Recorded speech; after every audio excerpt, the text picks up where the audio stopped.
cheer, and football members.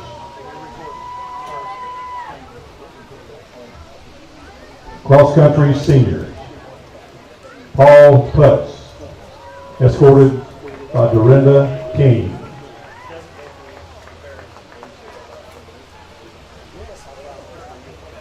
Trey McMillan, escorted by Jennifer and Chris McMillan.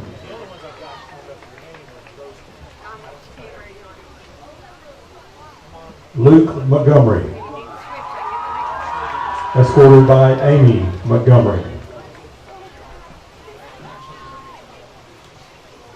Christian Marcus, escorted by his host family.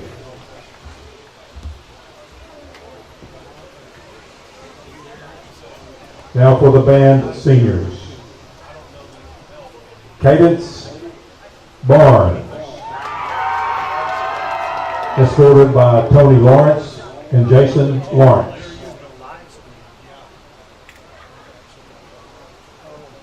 Katie Benefield,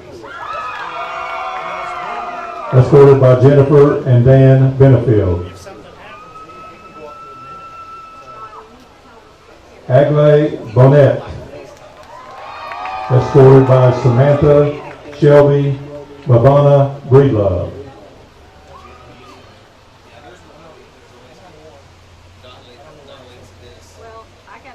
Cammie Chin, escorted by Julie Gordon.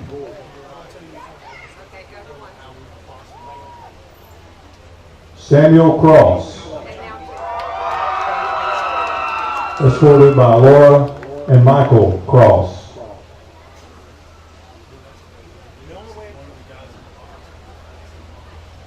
Lexi Dilbeck,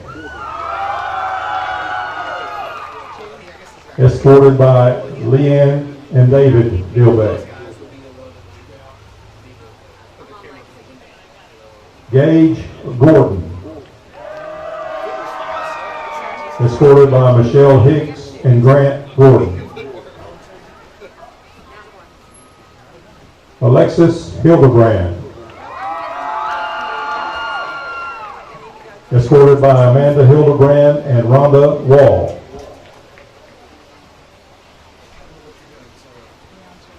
Nadia Morris, escorted by Emily Martin, Justin Morris, and Santos Cruz. Kimberly Myers, escorted by Julie Tomlinson. Taylor Thacker, escorted by Tanya and Ron Thacker.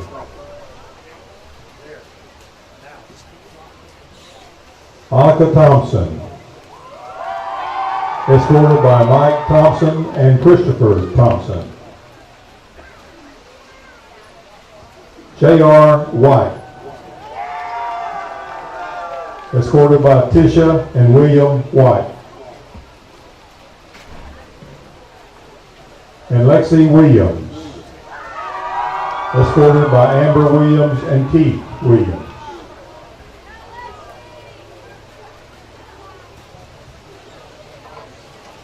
Now for this cheerleaders. Cassidy Ashcraft, escorted by Davey and Celeste Ashcraft. Will Davis, escorted by George and Adriana Davis. Christina Gregg, escorted by Scott and Bonnie Gregg. Bethany Godwin, escorted by Barry and Pam Godwin.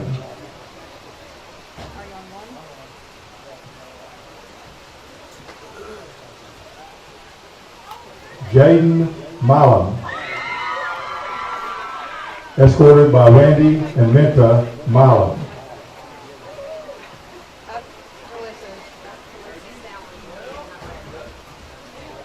Ariane Rockenbach. Escorted by Crystal Rodriguez and Angel Rodriguez. Carly Smart. Escorted by Kevin and Tara Phillips and Aaron and Tamara Smart. Abby Perez. Escorted by Monty and Lily Ricky.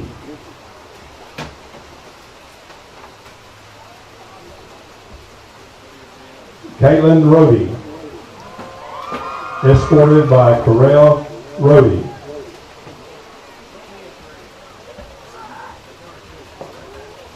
And now for your senior Bearcats.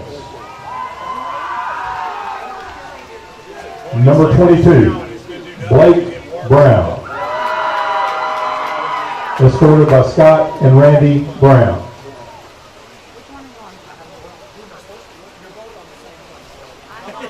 Number 16, Travis Threlkill. Escorted by Danny Threlkill and Crystal Threlkill. Number 61, Chet Baber. Escorted by Nicholas and Jennifer Baber. Number 79, Trace Huff. Escorted by John Huff. Number 70, Seth Pruitt. Escorted by Amy Pruitt. Number 26, Jared Berger. Escorted by Chris Berger and Jill Berger.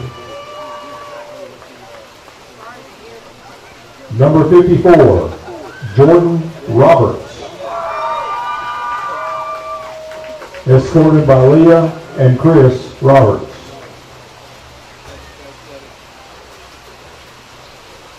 Number 45, Ian Hughes. Escorted by Donald and Jessica Hughes.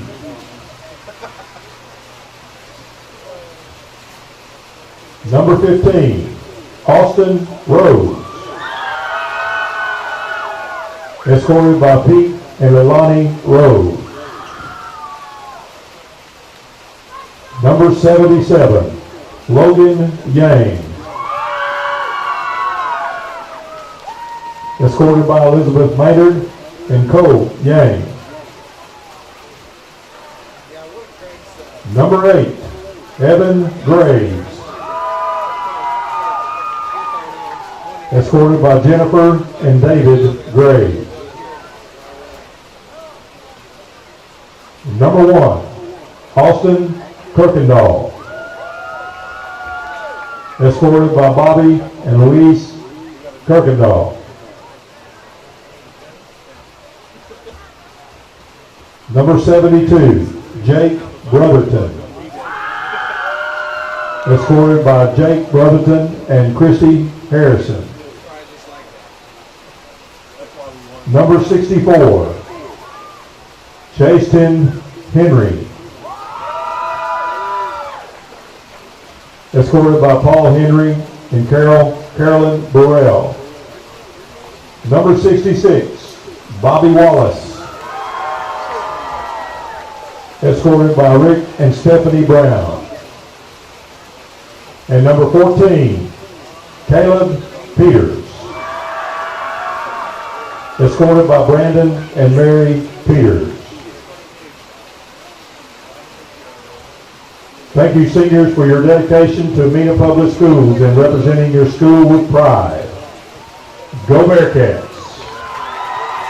Bearcat fans, let's support our Bearcats on the road and bring them home for the playoffs.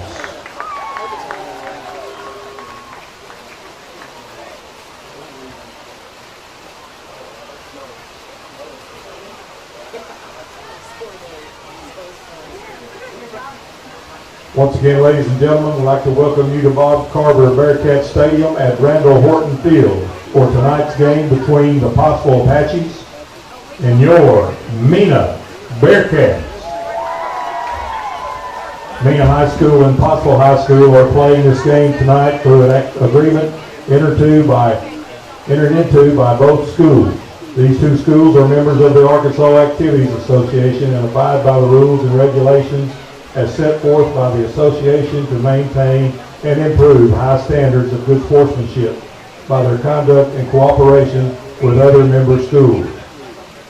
The high school athletes performing here tonight are friendly rivals as members of opposing teams. Interscholastic athletics afford each of us the opportunity to support our teams in a very positive way through our cheers and encouragement. The officials are people who, by agreement between the competing schools, are assigned to administer the rules of the game. Their experience and integrity qualifies them for their part in this friendly interscholastic contest.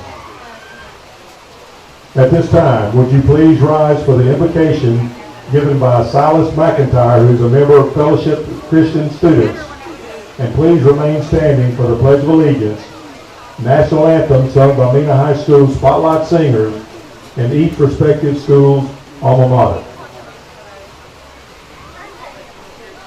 Would everyone please bow your head. Lord, thank you for everything that you have done for us tonight, Lord. I pray that you would keep all these players and staff safe tonight, that they would have a safe trip home. And I thank you for this opportunity to play for you tonight. In Jesus' name I pray, amen. Would everyone join me for the pledge? I pledge allegiance to the flag of the United States of America and to the republic for which it stands, one nation under God, indivisible, with liberty and justice for all.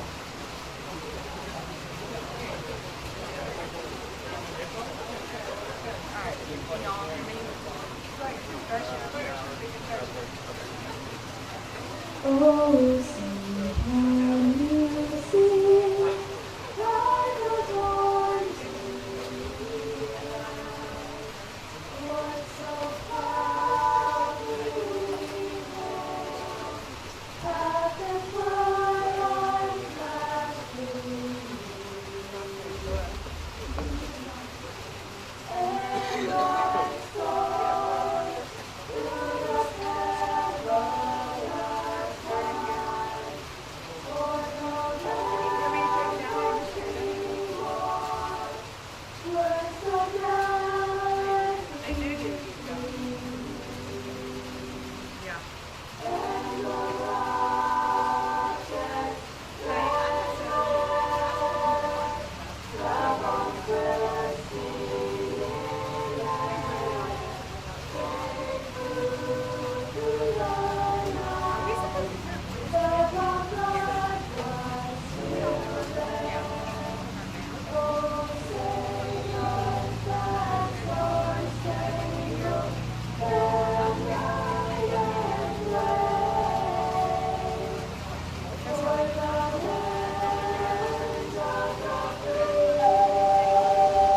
And now announcing the roster for the Pottsville Apaches. Number 2, Bo Aday. Number 3, Adrian Hall. Number 4, Jackson Burke. Number 5, Ben Burnett. Number 6, Brian Sanchez. Number 7, Bryson Billy Rouse. Number 9, Eli Nason. Number 11, Landon Mahan. Number 12, Nick Bosso. Number 15, Cooper Duval. Number 18, Carter Gittinger. Number 19, Braxton Didiano. Number 20, Phoenix Simcox. Number 21, Tyler Davis. Number 22, Caleb Metcalf. Number 23, Miles Duval. Number 24, Eli Adkins. Number 25, Aiden Grant.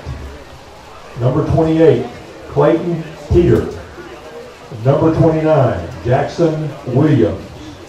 Number 31, Austin Mullinax. Number 32, Colton Cole. Number 35, Jacob Ramey. Number 36, Matt White. Number 50, Samuel Manning. Number 51, Gavin Harris. Number 52, Isaac Cox. Number 55, Alex Moats. Number 56, Blake Chenoweth. Number 58, Nathan Paramo.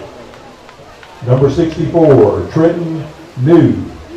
Number 65, K.J. Spencer.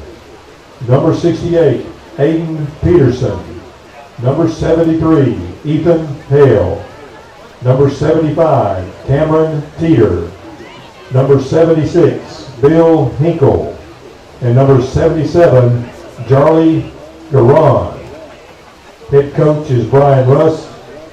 He is assisted by Greg Jones, Greg Kaufman, Ryan Staggs, Josh Halls, Jaron Duggar, and Andy Sealpapa.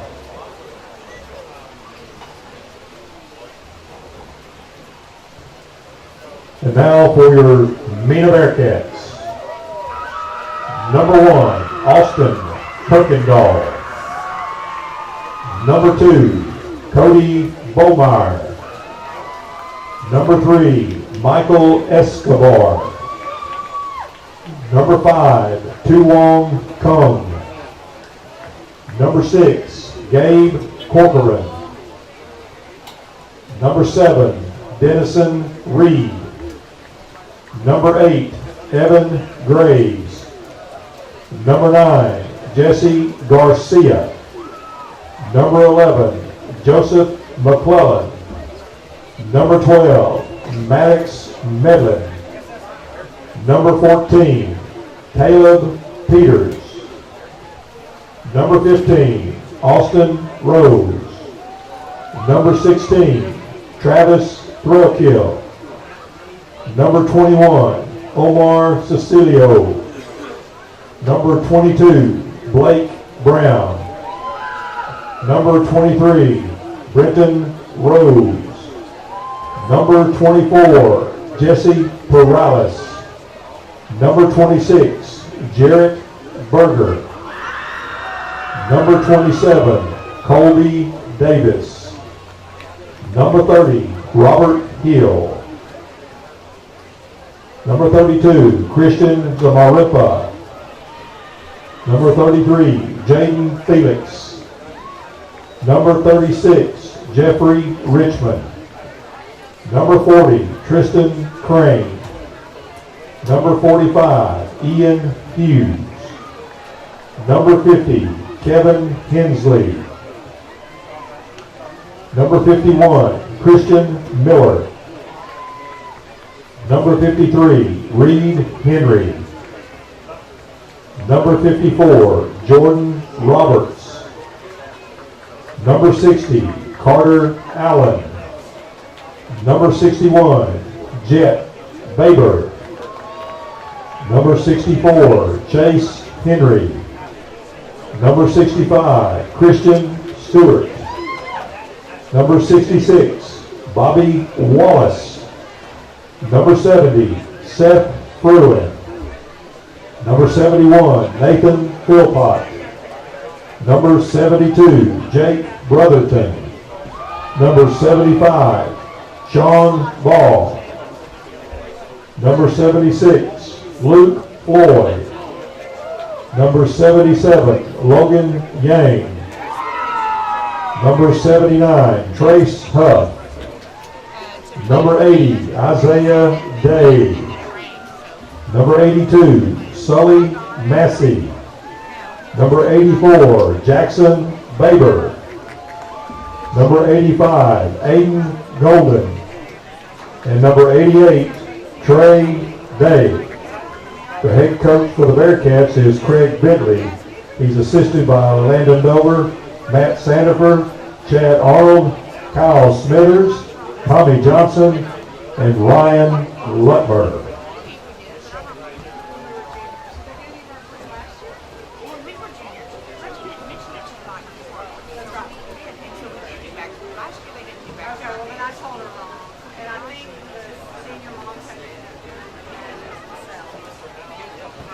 We'd like to take this time to recognize our game sponsor for this evening, Matt Thomas State Farm Insurance.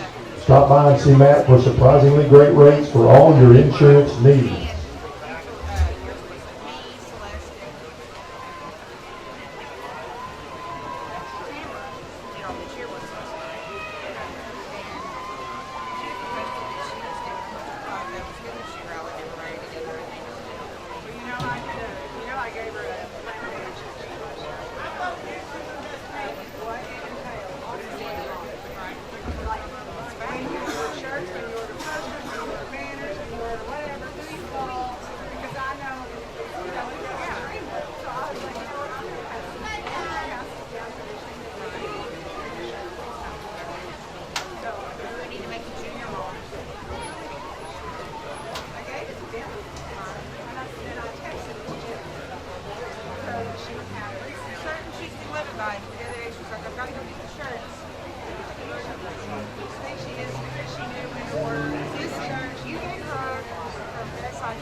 I have this announcement. Tonight, immediately following the game, there will be a fifth quarter at Christ Community Fellowship until midnight. There will be food, drinks, and games. All students are welcome. Christ Community Fellowship is located at 2837 Highway 88 East.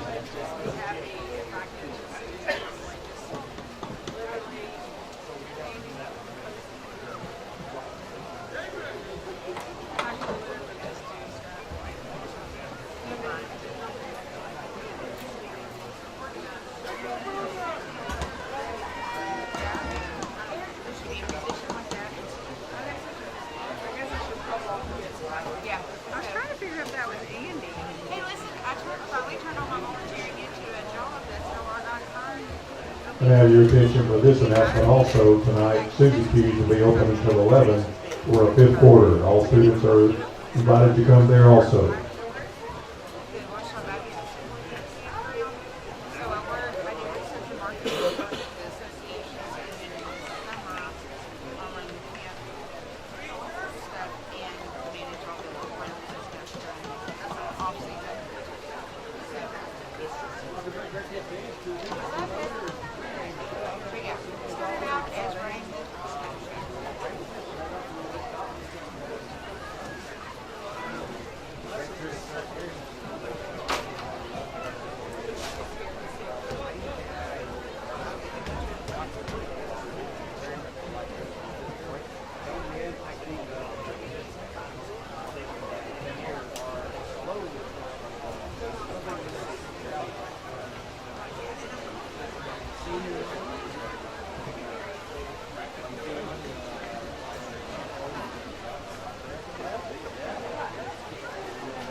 Captains for Pottsville, number 3, Adrian Hall. Number 11, Landon Mahan. Number 15, Cooper Duvall. And number 65, KJ Spencer.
Representing the Mena Bearcats as captains tonight, the entire senior class of football Bearcats.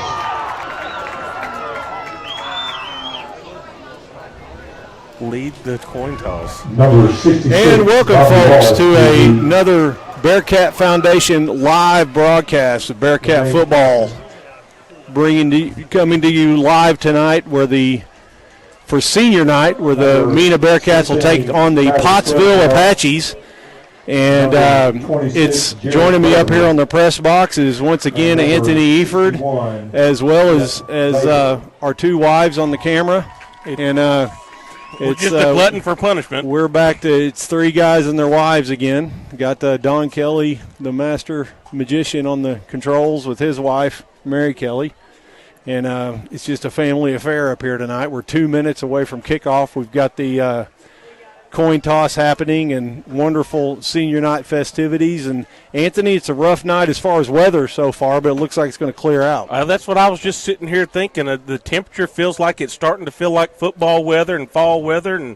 And the rain has backed off here before the start of this ball game, but I'm afraid we might get a little wet at some point during this game, Clint. Highly possible. Well, tonight we're facing a 1-3 Pottsville Apache team that has gone back to their roots, so to speak, and we're going to be facing that veer offense that's given us a lot of trouble. But you're looking across the field there, Anthony, there's not a lot of those Apaches, is there? They've got this really slim on the body count that they've got out this year. And, we've noticed over the last couple years where their numbers have kind of slowly been dwindling a little bit. But, man, that's like a 1A football team out there. It's some good-looking bodies over there. And I watched a little bit of film. I don't want to lie to you and say I prepared a whole lot, but they're certainly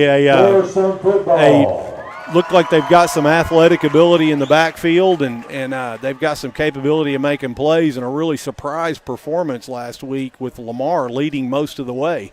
Yeah, led Lamar most of the way and then ended up coming up a little bit short late. But, I kind of think back in some of the Bearcat teams that have gone into Pottsville, whether they've come here, we've gone over there, where Mena's been heavily favored in those ball games and end up just taking it on the chin. Sometimes not even just losing badly. And we reversed that course last year, and that was a highly touted Pottsville team coming in, I believe, undefeated, weren't they, at the time? And then and Mena took care of business is really over in the second quarter. He scored one touchdown in the first quarter and then 3 in the second, and it was Mena kind of took their foot off the pedal from that point forward. Never got to the mercy rule point, but looks like never a threat of any. Never a threat, no. And this Bearcat team is kind of a Jekyll and Hyde this year. With when we win big, and when we've lost big. There's no in between. There's no gray area with this football team. It's when we're winning, we're scoring points. We're throwing the ball down the field. We're completing passes, and defense is playing strong. The big news of tonight's game, did you see who won the coin toss? You had one job, Anthony. Bobby Wallace. Bobby Wallace won it? He won the coin toss. I bet there was some celebration going on He there. was. No doubt whatsoever. So, Bobby, how dare I even doubt that he wasn't going to come away with that win. Bearcats will receive the kickoff. And big news tonight is the Bearcats are going to be without their head coach on the sidelines. Craig Bentley has a little bit of a COVID scare, and he's taking a precaution Back deep and for Bearcats, number 16, staying home for Travis tonight's Swerdlow. game. And So you said he's going to have family to member. watch us for. He's going to be watching, and so unfortunately we've got two coaches, Ken Marshall and Craig Bentley. It's a high kick. It's an onside danger, and none other than Caleb Peters comes down with it. Wow. When I saw us step up and let that go over our head, that scared me, and then it hit the ground. That was an absolute Little League punt kickoff right there. That's what we always tried to do, wasn't it, because we couldn't cover. But what you saw Caleb come up and then high point that ball where Boy, he was the only one that had a chance to go get that thing. It was a perfectly played ball by Caleb Peters. Austin Rose has got twin receivers down low. It's a read option. Austin keeps it. Heads up straight. Going to be a nice gain of about 5 on the play. Going to bring up 2nd and 5. Austin right there, he kind of hesitated to try to let the blocker or the defense go by, but I'd like to see him put his head down and just drive on through for 2 more yards right there. Excellent speed. 2 backs in the backfield now. Peters in motion. Tommy hands off to the fullback, and Jaden Felix heads up the middle. Going to be a nice gain of about 8. First down across midfield. That Apache safety is going to be seeing a little bit of Jaden tonight, and if he levels him that way all night long, he's probably not going to be long for this game. It's going to be a long night for that safety. 1st and 10 at the Pottsville 47-yard line. Austin back to pass, goes outside, in and out of the hands. Great throw. It's going to be a wet ball right there. Caleb will rarely drop that, but what a throw. That's that night moisture sliding right through those gloves right there, because that's one Caleb comes down with 9 out of 10 times. Great play right there. Great protection from the offensive line. The first 3 plays, O-line's done a great job with the run by Austin and the run by Jaden. They've cleared it out for him. Quarterback run is look at quarterback power. He heads down the C gap there. Austin finds his way to the outside. Great blocks heading the way. He makes first contact at 7 yards and drives forward close to a first down. Austin's just patiently picking his holes, letting us block, stay connected, not getting his lineman out of position, or the backs in that case. 11-yard gain, or no, I guess they did mark him down just short of that first down marker, but looked like he fell forward another yard, didn't it? Didn't really have to miss anyone till about 7 yards deep. Look at that block. Look, just set up perfectly right there. Great job. I formation, a handoff to the fullback again. Bearcats with the first down. I believe that's Jared Berger there getting that carry, wasn't it? He's just dragging them with him. Number 27, Colby. Oh, Colby Davis. Colby He's got a Davis. first carry. I don't believe he's carried the ball. I've seen it this year. He's been at that fullback spot a few times. He's had a couple carries. Another Bearcat. First down. First down Bearcats at the Pottsville 34-yard line. With 10 minutes left here in the first quarter. We're still scoreless. But coming out right out of the gate off the kickoff, I mean, you couldn't ask for a better drive to start this. Just methodically moving down the field here. Going to the ground again, it's Caleb Peters this time. Had a nice hole. Number 14, Caleb Peters. Linebackers for Number 55, Pottsville Alex pick him up. On the tackle, the gain of 4. Caleb doesn't bring that bulk up the middle, but he'll bring the fight, won't he, Clint? Yes, he will. Yes, he will. And if he gets a little seam, he's going to hit it hard. If he's doing it, he's going to be good at it. I bet he can play pool and ping pong too. Or just ask him. He'll tell you he can. Probably. Usually backs it up. He's got trips at the top of the field this time. He hands off to the fullback is Jaden Felix. He's still loose in the secondary. finally slowed down. 33, Jaden Felix. Had the cornerback come from the outside and get a hold of him, but he was untouched for about 7 yards. Going to be a gain of about 10 down to the 21-yard line. Just another great run by Jaden right there. The run set up because of the blocking up front. Bearcats have only seen 1 third down on this drive. They're really staying ahead of the count. Looks like we're having an emphasis on the run game where we haven't really been able to run the ball a whole lot this year. Rushing numbers are down, but with the inclement weather out there, probably going to be looking to run versus throw. Handoff straight up the middle. Penalty. Got a flag on the play. Jaden Felix. That one was clogged up in the middle right there. Looked like Pottsville There's a flag on the play. It's rolled up on the Bearcats. secondary a little bit, got a few more guys in the box. Whitehead saw that one really quick. He did, didn't he? 20 for the Bearcats. Going to back that up 10. Going to be 1st and 20 right at the line of scrimmage. 8:44 left here in the first quarter.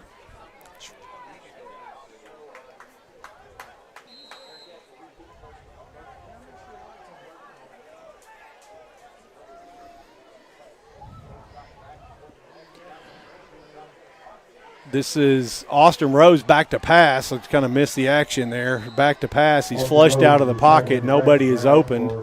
Well, I was looking at the action down the field, and Blake Brown was wide open, but they got a little pressure up the middle on Austin. He just didn't have the time to go, so I didn't see if he blitzed him or not.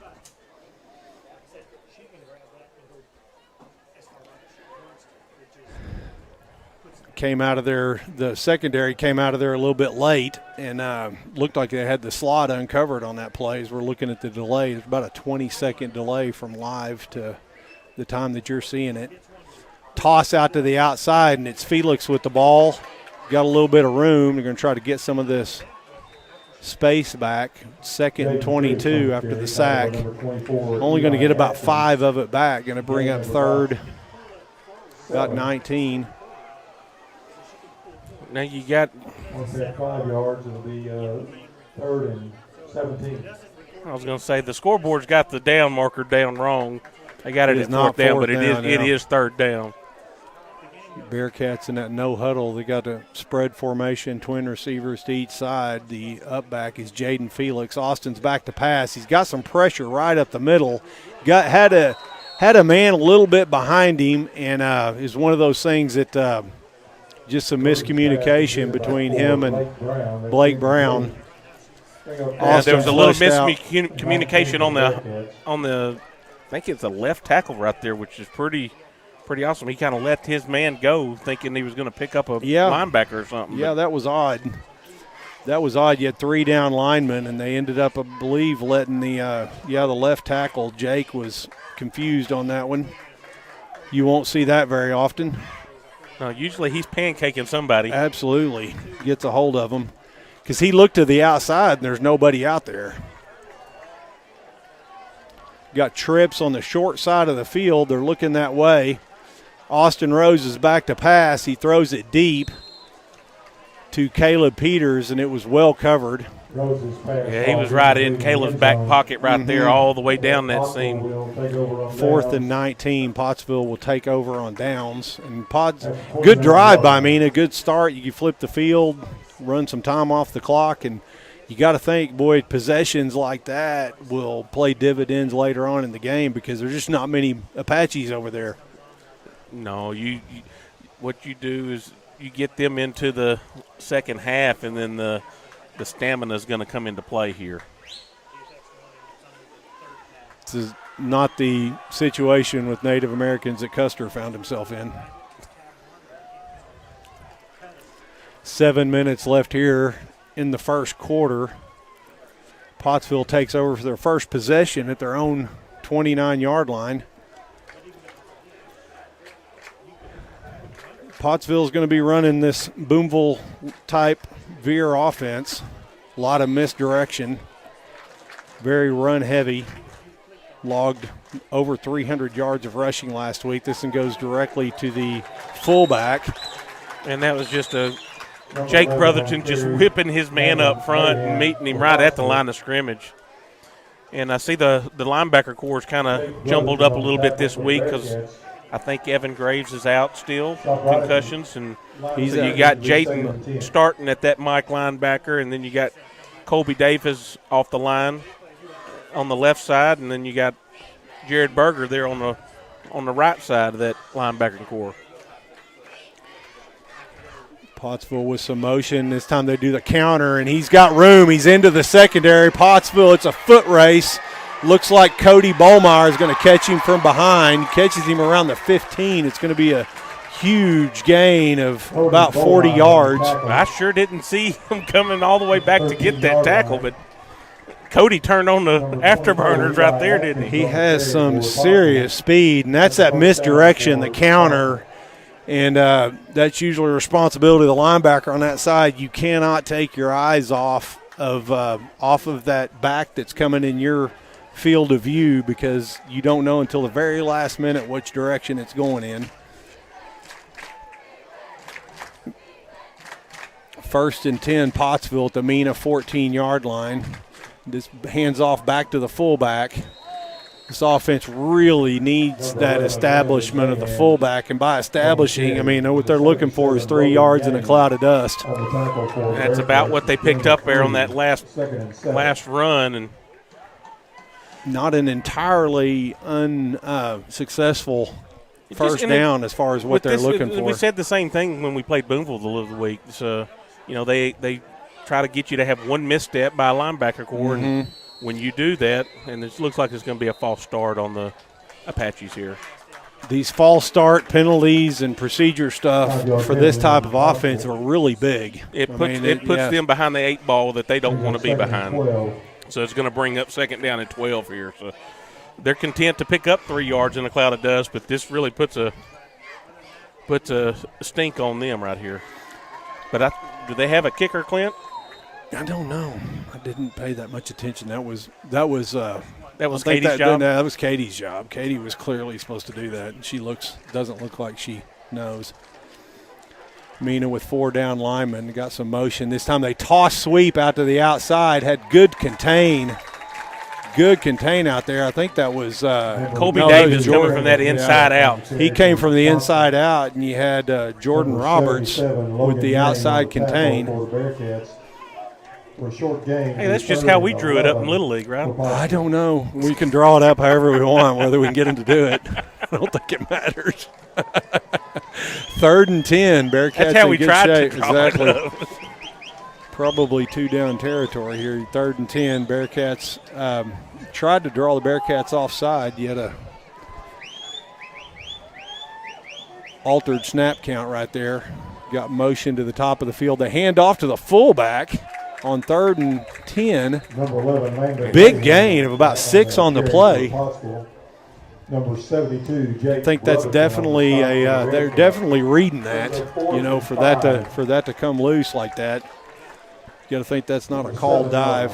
Well, they trotting on a whole different crew here, so I'm going to say they're probably going to kick this. Going for the field goal. Pottsville at 4 minutes left to go here in the first quarter is going to try to get on the board first with a field goal. So after that big run, the defense kind of stiffened up, and we got them to have a procedure penalty and put them back 5 yards. And high snap, he got it down. Great play by the quarterback, Holder, right there. He went up and got that and then kneeled back down. He had to stand all the way up and reach up and somehow got it back down. I thought Colby Davis got through there. He must have just missed that. You could hear the coaches were excited. I think it's somebody in the stands that said it. Might have been. 3:50 left here in the first quarter, and Pottsville is going to strike first. You show the ads, and I'll follow whatever you want to show them. Try to warn me if you can. Pottsville's going to strike first, take the lead 3-0. Mena with a very good first down that was thwarted by a holding penalty. Got down to 1st and 10 at the 21-yard line and had it backed up, and then with the sack, they ended up with a 3rd and 12 and couldn't convert. Well, let's see if they try to pooch kick this thing again, or are they going to try to kick it to. Number 16, Travis Throkill. Apparently, they don't try to kick it deep because they've got Caleb set up over here where he was before, not back deep in his normal. And they kickoff. did that initially anyway. That's probably Berger. good eye, Anthony. That would obviously come from your extensive preparation. They kick it short to the other side, and it's bounding down at the 20. It's muffed, and very unfortunately, Blake Brown had to kneel down to get it, and his knee touched. He had some room to return it right there, but he put his knee on the ground when he picked it up. That's what I was just sitting there looking at. I was like, man, that knee kind of drug. I mean, you got to think he might have had a chance to really make some hay on that one. Not necessarily long, but at least maybe 10 yards. Yes, definitely. Especially if he makes that first guy miss. If he gets around the edge right there, you had all that green grass. Yeah. So Bearcats will take over on their own 15-yard line, 16. Got trips down at the bottom of the field. AR-15 said that just a bigger pass he can complete right here. That's it. I love that AR-15. That's great. That's great. You just come up with that? Yeah. Been calling him that for a long time. That might offend someone. Austin Rose with the quick throw out to the outside, and, boy, it was right into the back of a defender right there. They had a plan with the linebacker that just charged the receiver. And just drove Travis back into the ball. And Travis said, you just sit back and watch. I'm going to get this first down right here. There's definitely a plan to counter that, I'll guarantee you. So this time they're going to have a tight end on. You got twins at the bottom of the field, single at the top. Play clock's down to 15 seconds. Still waiting on the call. You got the guy covering Caleb right here that's playing, 12, 13 yards off of him? And that's a safety. Looking at an option look right there, and kind of strung it out a little bit. That was well played by Pottsville. Going to be a loss of a couple of yards. Going to bring up 3rd and 12. Austin probably should have went ahead and pitched that ball. I think Jaden probably picks up at least a couple there, not a whole lot. Really well played. They're going to dial something up right here. It's time the spread formation. I think the single back is Jaden. Yes, it is. Austin back to pass. He's looking over the middle, almost intercepted. It's going to Jaden on that play. That was 4 goes right there, and then the running back slips out of the backfield. And this is a different look for Austin because you got they're kind of falling back in that zone. They're trying to combat the deep ball that we have been completing on, and so we're going to have to hit those little slants and little short crossings or maximize the running game there. Maximize the run game. 4th and 12, 3:06 left here in the first quarter. Score is 3-0, Pottsville. Bearcats go 3 and out on their second possession after having a nice drive that stalled out deep in Pottsville territory. High punt. Pottsville's going to get away with it. Take a bit of a good Mena bounce, I'd say. Yeah, we're still gaining. Going. Very good punt. And Austin he puts the ball, when he gets a hold of one, the height and the distance. It's got it all, doesn't it? It does. Net about 40, 45 yards.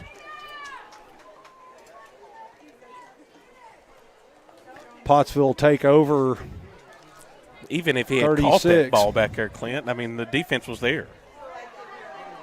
And that rainbow like that's going to have a good chance of getting through, especially with it spiraling like that. You got to turn with a little moisture out there in the air. Probably made a good move getting away with it. It's Mena defense on their second possession here. Again with that option. This time the quarterback keeps it. He's out to the outside. Quarterback's loose in the secondary, and it's another foot race all the way down to the Mena 29-yard line. And brought down again. I mean, saving tackle by Cody Bomeyer. Gain of a little over 20 yards. No, make that's a 35-yard gain. Big chunks coming on the ground here. First down for Pottsville by Pottsville. 29-yard line.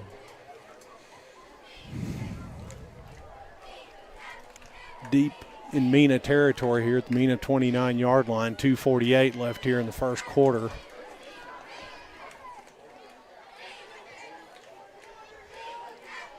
Time with the same. Ball is on the ground. It looks like they came back up with it right there, but played very well. Number 15, Cooper Duvall, the carry for Pottsville. Number 66, Bobby Wallace makes the tackle for. Going to bring up second and 9. Second and 9. Mena again. Last time that we got them kind of behind the count like this, we ended up. That's how we aided in the stop. So. See if the Bearcats can capitalize. That's what you're looking at when you're playing against this offense, is just trying to get that play, get them behind the count, back in that counter. And it was very effective the last time, and here it is again. And it's like got a reverse feel to it, but it's actually the actual effect of it is a counter. And usually they pull a guard, don't they, whenever they do that? A lot of times, yes. We can take a look at the delay, and boy, that's unfortunate. Pottsville into the end zone to take the lead 9-0. And they did. They pulled both their backside guard and tackle. Okay. 11, Landon Mahan will attempt the. So when you see that as a D lineman, you got to just fall right in there behind them. Got to go chase it, don't you? Extra point is up and good, and Pottsville extends their lead out to 10-0. Pottsville leads 10-0.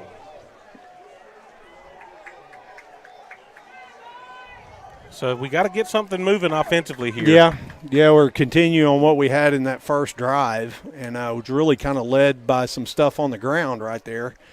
Power running right at them. Yeah, some power running. If you get back to that power running, that should soften up those safeties where we can hit something over the top there. Little play action over the top, make them think we're going to run right at them. What's that? Yeah, got it. I'd like thanking one of our sponsors, Mena Insurance. Go by and see PT and folks, Highway 71 North in Mena. Coverage first. Had to give old Deidre a VIN number to get one covered for in the morning. All right. Go Deidre. Thank PT and Christy for being with this broadcast from the very beginning. Godfather of the Bearcat Foundation. Mahan will be kicking for Pottsville.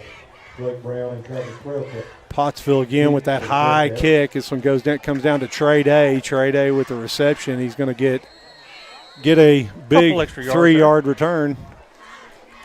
Trey Day returns to kickoff. But it sets the Mena Bearcat offense up in really good field position. Going to start here at the 40-yard line, Clint. See if they can get something going like they did on that first drive.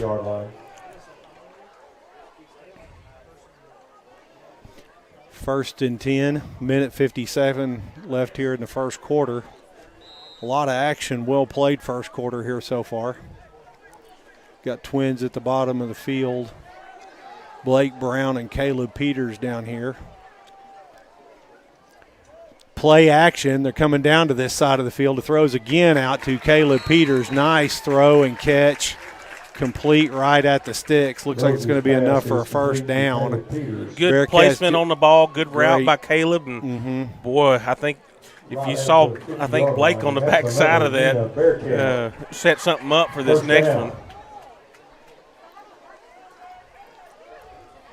Austin, very difficult throw rolling out to your left. He just makes it look easy right there. Twins at the top of the field. That corner was out there on him. This time he hands off to Jaden Felix, and that bodes very well for this drive. You got another power run right there. He gets about 8 or 9 yards. I think he got his shoe almost pulled off a little bit right there, but trying to walk himself. He's going to be hard pressed to get Jaden off the field. He's a tough kid. Twins receivers quickly thrown out to the outside to Blake Brown. Going to be very effective. Definitely got a there was a face mask. I can't believe the referee didn't see that one. Big time. And that's a Mena Bearcat first down. Blake was calling for it too, wasn't he? Looking at the play before, and what a block by Bobby Wallace on that dive play to Felix. Great job. Spread formation, single back is Jaden Felix. They play action. This time he pump fakes, just like you were saying, Anthony, going deep, thrown right in the perfect spot, and that's Blake Brown not able to come up with it. Rose's pass is incomplete. Oh, we got a flag back here. What on earth? There's flags on the play. It should be pass interference on Pottsville right there. That's what Blake called. Didn't see it in the Pass replay. interference. Pottsville. It is pass interference. My eyes are better than yours. Again, that's given. 15-yard Great penalty. throw by Austin And that's Rose, another dropping it zero right in Well, there. he put it First right down. on the money, didn't he? We've seen Blake make some big catches, and we've seen a few like that one that have hit him. But the confidence that he's had this year has been pretty good to see. But he just runs a great route right there to get open. He forces the pass interference. Play action again. This time Austin rolls out to the outside looking for his man. Throws hard in and out of the hands of A first down, Travis Threlkill. Captain First Down, Travis Thrillkill. Just bounces off of it. That thing was a fastball right there, but right off the shoulder pads, going to bring up 2nd and 10. Another great play by Austin Rose. That may have bounced right off the middle of his face mask. That could have stuck. If it would have stuck, I was going to say. That was a tough one right there. Austin had pressure in his face, still delivers a strike. Did you see the stiff arm right here that he gave? Yep, stiff arm. Boy, that's a Superman play right there. And threw it with a guy in his face. Great play by Austin. Twins at the top of the field. Austin again looking to throw. He's rolling out to the outside. This one's going to come back. Yeah, it's a going to be a hold. hold there at the offensive line. Almost the exact same spot that the last drive stalled out with the holding call right here. Last time it happened at the 21. This time looks like it's going to happen at the 18. This was going to be a little bit more costly because it's a spot foul. We know he was a little bit further behind the line of scrimmage. Mena's definitely got the capability to make this up, though, Anthony. Reads up. Oh, it's definitely got the ability to pick it up. Austin facing some pressure on the rollout. He's still just dropping dimes right here. He got 4 receivers at the top of the field, empty backfield. He's looking back here to the single receiver side, laid it up for Blake Brown. Blake comes back, and the defensive back had his head turned looking for the ball. I don't know. It could have been called either way, but I Blake's think just it's got a to pretty fight good through call. that a little bit harder. Yeah. A little contact down there, and maybe it could have been a pass interference, but he's just got to fight a little bit harder through that. Defensive back's got his head back looking for the – no, he didn't. That should have been pass interference. I said that. Anyway, I need to go back to being a homer. 52 seconds left here in the first quarter. Who am I kidding? Trying to be objective. There's a first time. Exactly. Austin Rose again back. Tries to throw quickly, pulls it down, rolls out to the outside, throws. Great throw, great catch. Immediately tackled by the quarterback / safety for Pottsville. That was Travis Threlkill making that big catch, but Austin didn't give him much chance to think about anything but catching that He's one. going to have to catch that one, wasn't he? That might have knocked a tooth out if he'd let that and hit him in the face. Brings up 4th and 7 for the Bearcats. He just reared back through a fastball like he's pitching on the pitcher's mound. Absolutely. Twin receivers down here at the bottom of the field. This is 4th and 7, folks. Here, this is huge. 4th and 6. Looking to see if they're definitely wanting to play this outside of the quarter. It's going to be a jet sweep. Called it, dial up the jet sweep right there, and immediately got pressure on the outside. It's almost like somebody pass blocked. It wasn't like he got beat. I'm not sure who that was, but because you got to wonder what happened right there as a left guard or tackle. That's two drives that we've been down here. We should have 14 points on, and basically turn it over on downs on both of them. Racking up a lot of yards here to not have any points. Moving into the second quarter here. Bearcats trailing 10-0. And the way the Apaches are running down our throat and picking up, Maddox. they're picking up those big chunk yardage. Yeah, it is. You can't say because we're getting those stops. On It's two. that counter has hurt us twice, and then of course the option on the outside that one time you got three John big Maddox. chunk plays. The There's linebackers been on the most of back it. side there got to be looking cutback lanes first and trust that they're in the right position and quit trying to do somebody else's job. And The and they're fine. They're going to be just fine here. One Clint. thing to mention about that is, we're winning the line of scrimmage. You're winning the line of scrimmage, and they've got that downhill angle to be able to make the play. It gets a whole lot harder when just that you tell these kids defensive line just how important it is just to get that extra foot. At least fight to a draw because it makes it gives the linebacker such a better angle to be able to come downhill and stop the momentum and better sight lines too. Yes.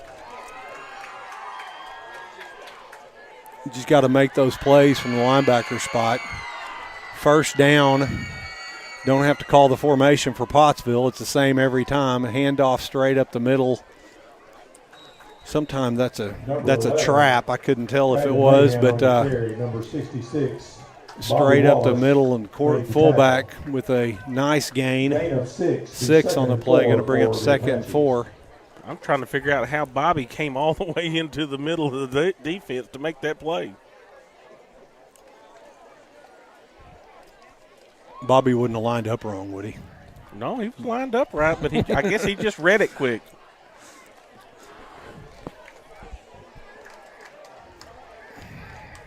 It's time. They've got a overloaded formation on the top of the field. They toss to that side, trying to get to the outside. Good contain. It's going to be stopped for a short gain. Going to bring up 3rd and 3. And that was stretched out there great by the defense. And then Well played. Pottsville tried to throw a wrinkle out there with that overload on the formation. It does not work. Bearcats able to adjust. see what they counter with that next time they line up in that Yeah, formation. don't say counter. It's bad news. Motion again. This time it's with the option. The quarterback falls right in behind the fullback. Big gain on the play of about 10 out to the Pottsville 32-yard line. But we say it week in and week out. You make a team have to run multiple plays down the field. Going to be a mistake. Typically, you're going to have a mistake somewhere, and that's what we just can't give up those 60-yard plays. If we're coaching them, there'll be a lot of mistakes. 1st and 10. Pottsville at their 36 had motion right there. There's no way. No, it wasn't. He was backing up, wasn't he? Bobby Wallace just Great WWE wrestling sling to the ground right there. Number 66, Bobby Wallace. Big play by Bobby Wallace. It's great to see him have some success here on senior night. He just got to be one of my favorite Bearcats. You just like calling him NASCAR Bobby. No, I'm not allowed to do that anymore. Out of respect for him, he wanted a different name. What's another famous Wallace?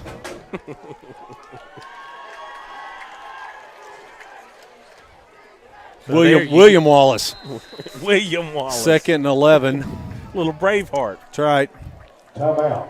He's got the hair for it. He does, doesn't he? Yeah, He's got the hair for that. I want to see him in We'd a like to kilt. recognize our sponsor for tonight's 9:29 game. left here in the first half. Craig, if you're listening to this online, Stop by and see Matt for surprisingly great rates for all your insurance. Let's take another one of our sponsors, State Representative John Maddox, representing the Polk, Scott, Montgomery County area.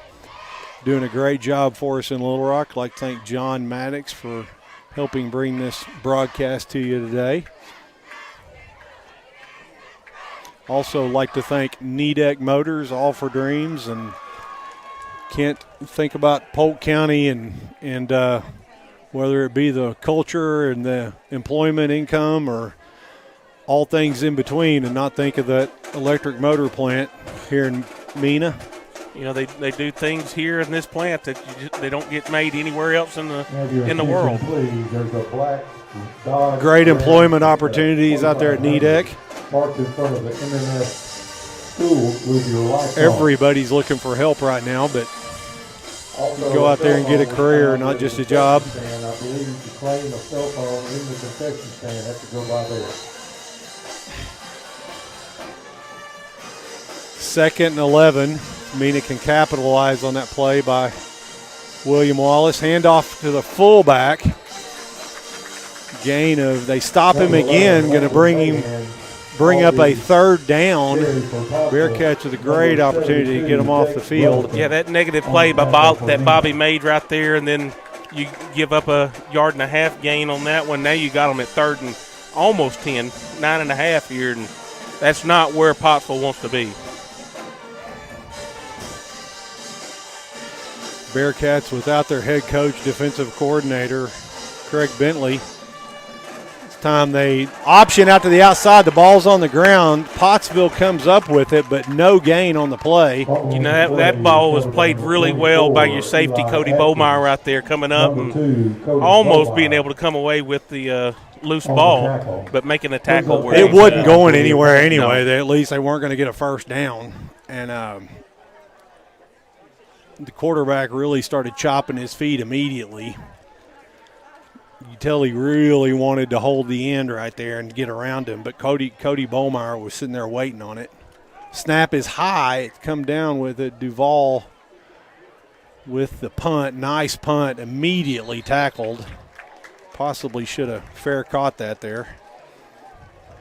Caleb likes to live on the edge. He does, doesn't he? Caleb Peters received the punt. Cooper Duval is the quarterback's name. Great name. Bearcats take over there, 1st and 10. Sounds like a football That's name, right. doesn't It does, doesn't it? Or movie star. Bearcats take over on their own 29-yard line, far hash mark. And the Bearcats have moved the ball well tonight, Clint. It just, for some reason, when we get down inside the 10 or 15-yard line. Tons of yardage, yes. Just no points to show for it, and really the stalls have come due to holding calls, both of them around the red zone. This is quarterback power, dive straight ahead, and it's really the first running play that hasn't borne a lot of fruit there. No, we've had some other short gains, a lot of movement there by the offensive line on most of these running plays. Not that one. Going to bring up 2nd and 9. 2nd and 9.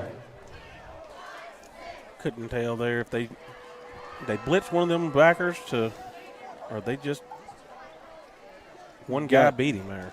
Walked up. They brought him up quickly. No, they couldn't get a push.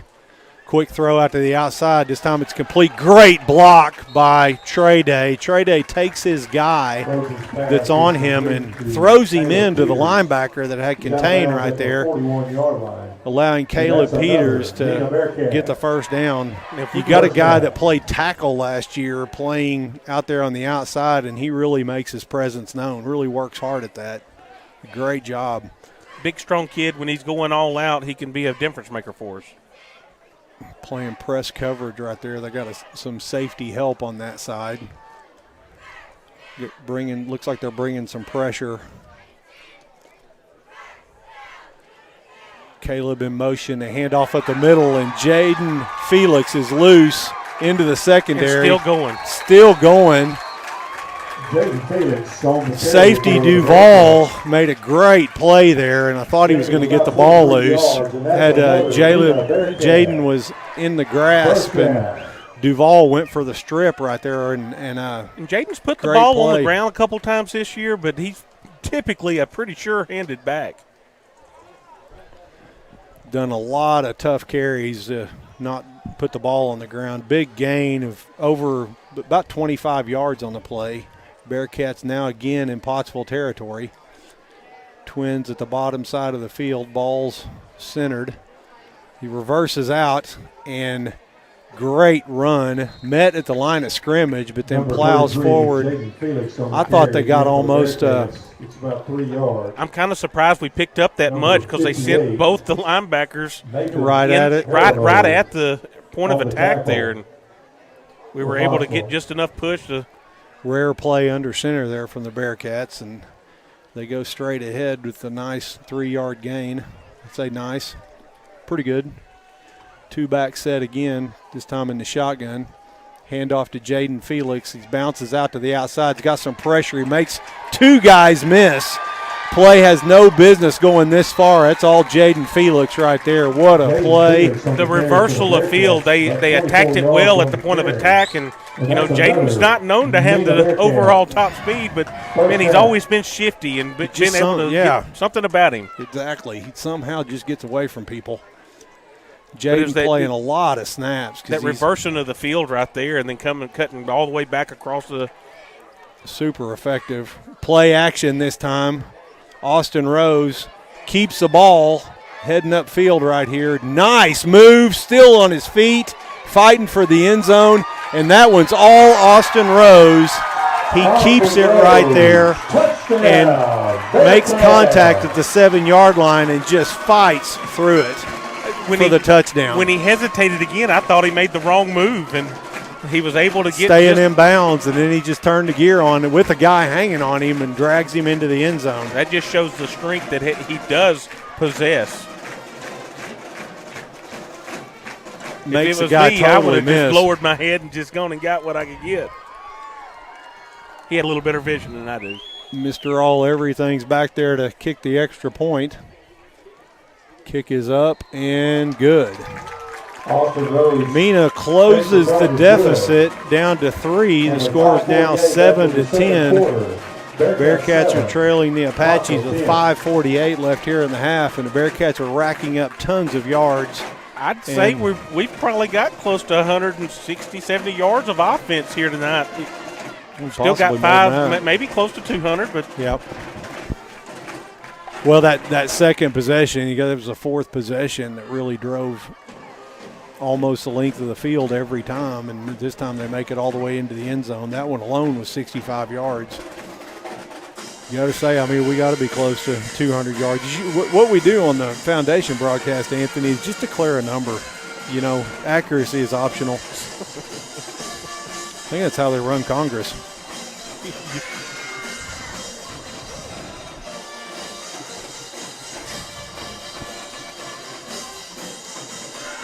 Bearcats teeing the ball up here for the kickoff. Austin Rose does get to rest for defense. But they will bring him in certain situations. Float back there and play that safety eraser. This time it is a high kick. It's exactly try to give Pottsville a taste of their own medicine, and the Pottsville lineman fields it perfectly, heads to the ground. Pottsville will take over on their own 41. Maybe another yard or two on that, and that gets right over the top of his head. I'd like to thank another one of our sponsors, University of Arkansas at Rich Mountain.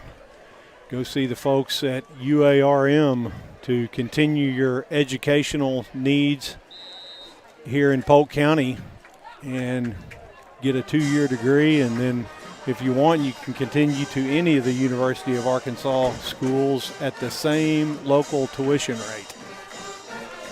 3 backs again, a little bit different look that time. Great up front play by your defense. More of a wishbone look that time with one of the running backs lined up there on the outside. Quarterback's going all the way to the sidelines to get the call right there. Has to cover a lot of ground to go get the play.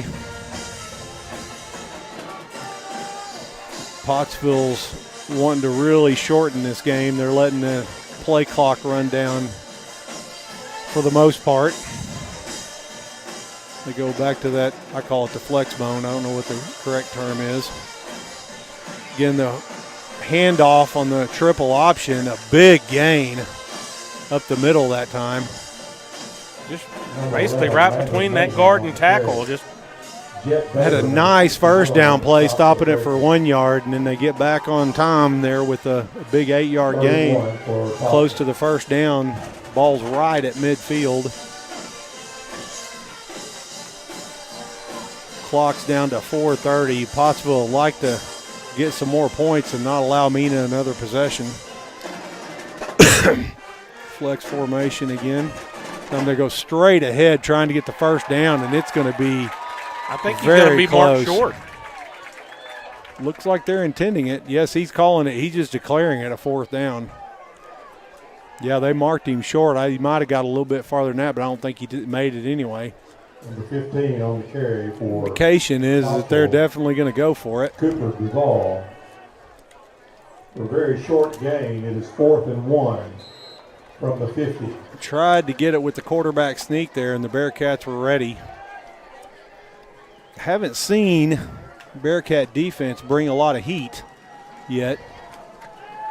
This type of offense, it's very difficult because you're really putting yourself at risk. It's time they hand off to the fullback, and he's got the first down. Gain of about 2 on the play. They're going to go ahead and move the chains. Just got a little under pad right there, a little chop block, and fall forward for that yard.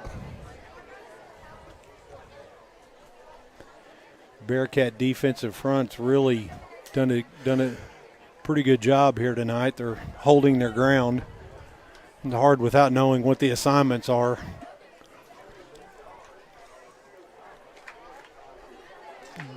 Not getting pushed back at least. Again, with that option, the quarterback tries to peel in behind the fullback, and the end on that side, I believe it's going to be Roberts. For a short gain. Just kind of took that option away from him right there, didn't you? You had looks like Baber and Yang right there in the middle, and they just didn't get a push on those two. Actually coached Jordan Roberts' little sister, Jaden, in flag football. Really? And I kept calling her Jordan, so I think I should call him Jaden, just kind of even it out. 2nd and 8. Had some motion on that that's one. That's going to back them up 5. So, and that's a big play. We want to say it again. That 5 yards means more to this type of an offense because they try to really stay on time. Brings up 2nd and 13 for Pottsville. So, 2nd and 13 right here. That's outside of those 3 plays that we mentioned earlier. They've been big chunk yards. The Bearcats have done a good job of limiting that in the subsequent possessions. If they can continue on that trend, we have a chance to get the ball back here. 2 people were in motion that time, and it's going to back up 5 more yards. And on top of that, the Bearcats played the counter well. That was a counter play, wasn't it? And I'm pretty certain it was, Clint. But yeah, it.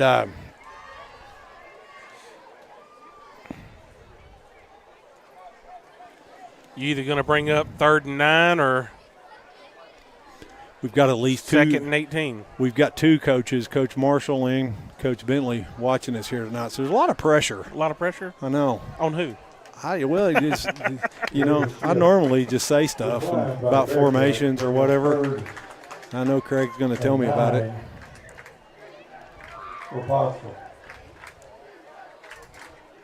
So we're not going to accept the penalty. We're going to just going to take the play. Going to take the 2-yard gain. Going to take it to 3rd and 10.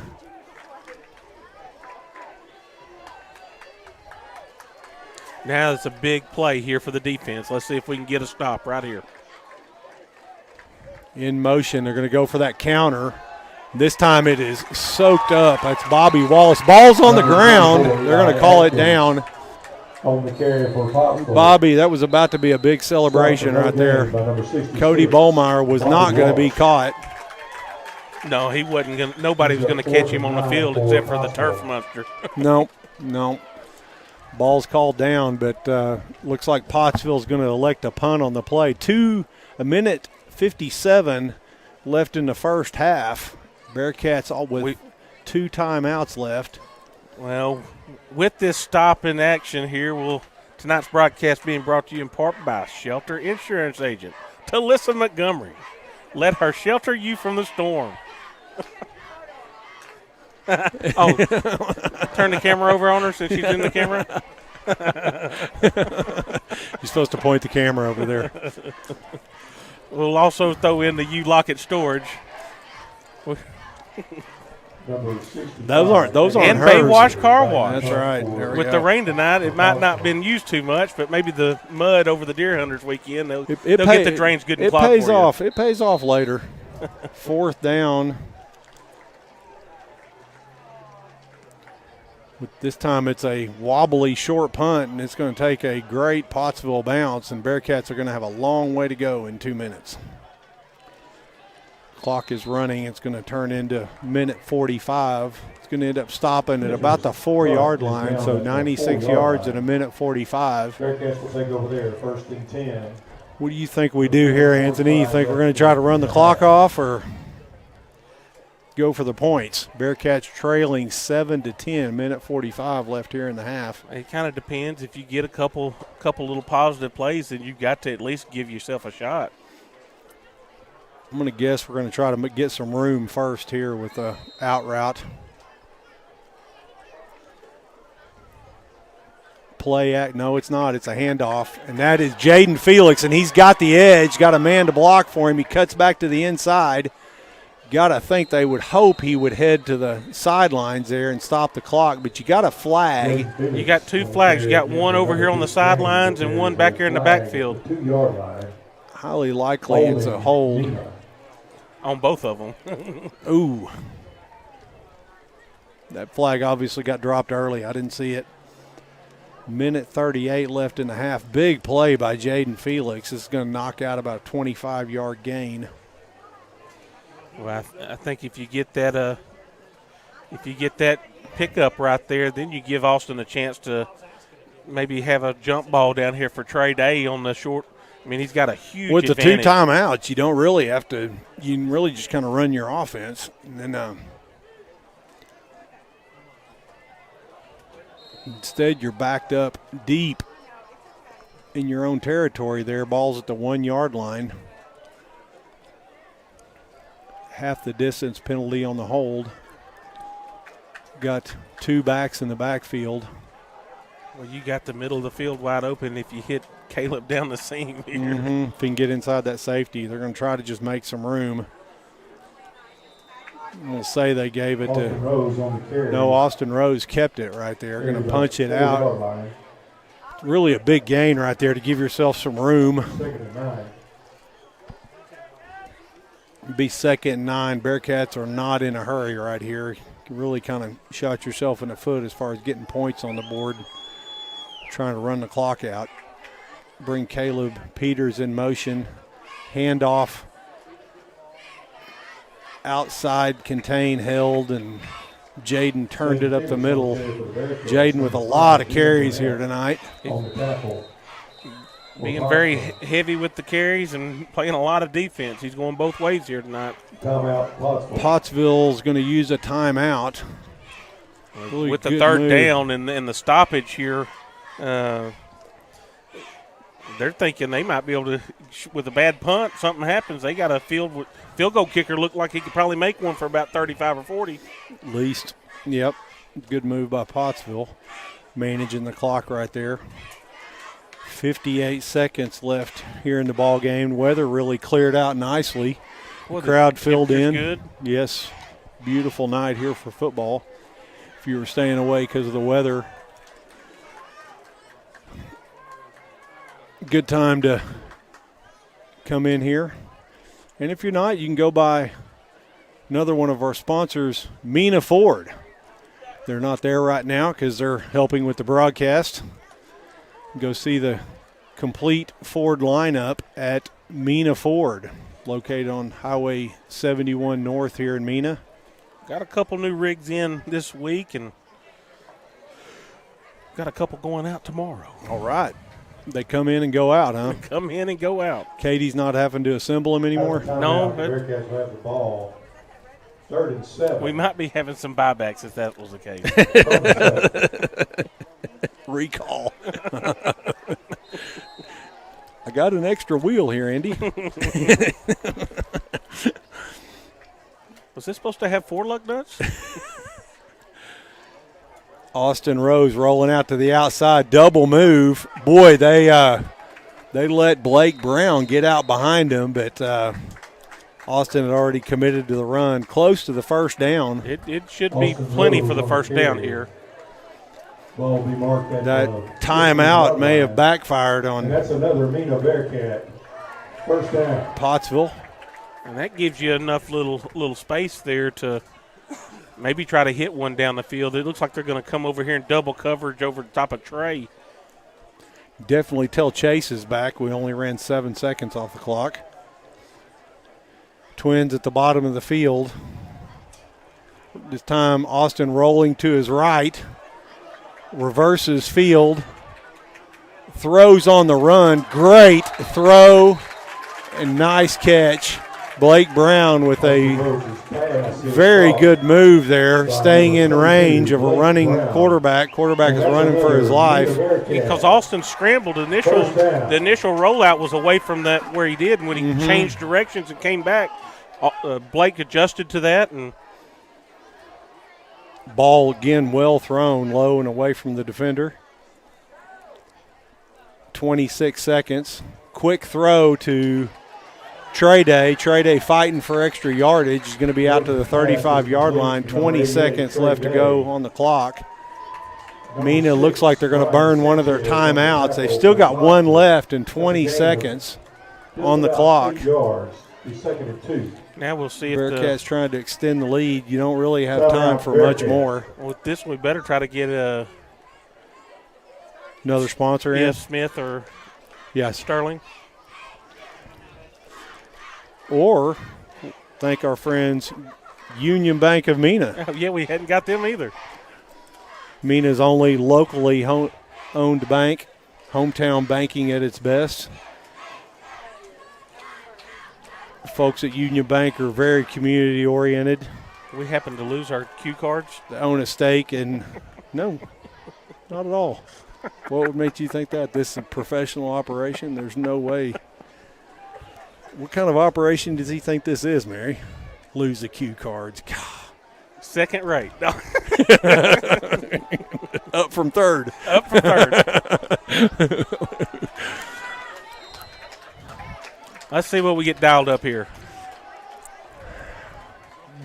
Mena with two backs in the backfield. Austin again back to pass. Throws wide out here. This time Austin bounces it. It's like it kind of slipped out of his hands right there. Yeah, he's getting rid of it. 3rd and 2 for the Bearcats.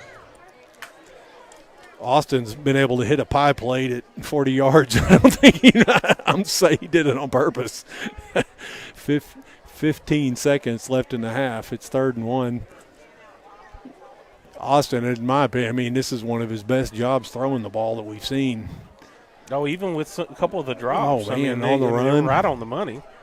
Drops back to pass again. Again, he rolls out and tries to find his man to the outside, lays it up, trying to give Blake a chance to make a play. I don't think Blake saw it because it landed way too close for him not to at least lay fight out for it. I mean, because he's not a guy that won't do that. He'll go chase it into the concession stand, and that one landed really close to him.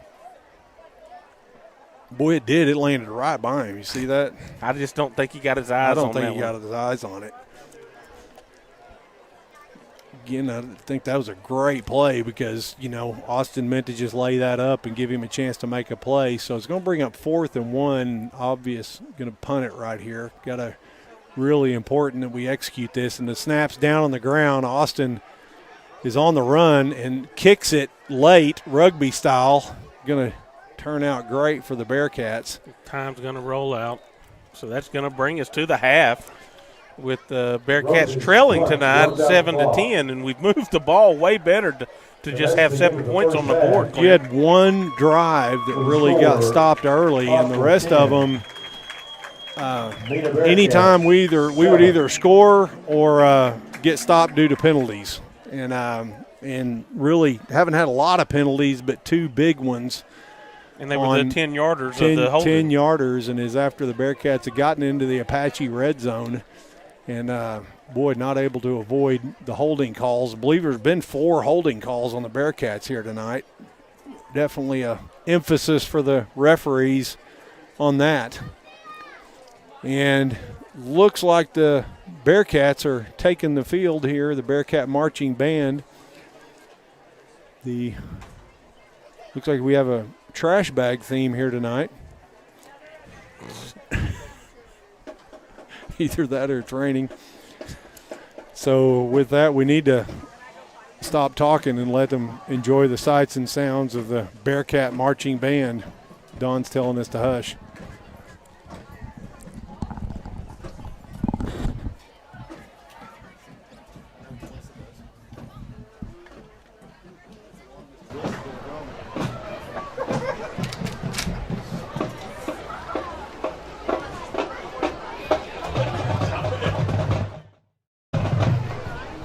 Mena Public Schools proudly presents the Mena Bearcat Marching Band. The band is under the direction of Charles Morgan and Tyler Huntington, and under the field direction of Senior Drum Major Annika Thompson. Tonight's opener is I Want You Back by the Jackson 5.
Our next piece is Papa Was a Rolling Stone by the Temptations.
close tonight's show with Ain't No Mountain High Enough, featuring senior soloists Alexis Hildebrand and Gage Gordon.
The Mena Bearcat Marching Band.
And now it's time for the Mena Varsity Cheerleaders.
the first quarter remained 10-0. And the Bearcats tried to make that out of it and did to a degree, and were able to find the end zone at the 5:48 mark, halfway through that first quarter.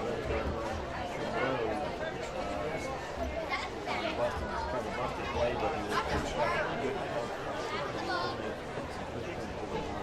The point after was good, but ultimately that's where we ended in the second quarter, and we just our halftime score. I mean, training back to our halftime right down here had about 2 years. 11:03, how we're sitting here.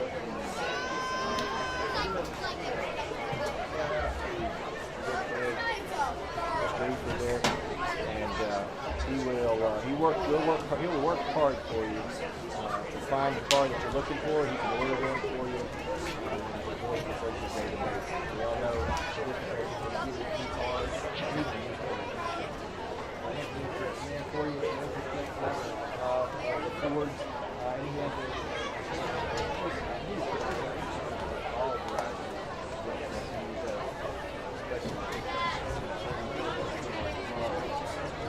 All right, Todd.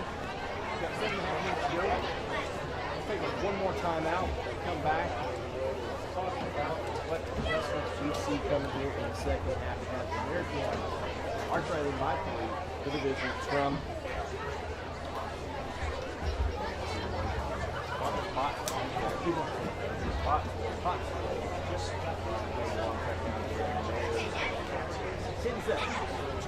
Just the game today, 104.1 will be back at 10:40.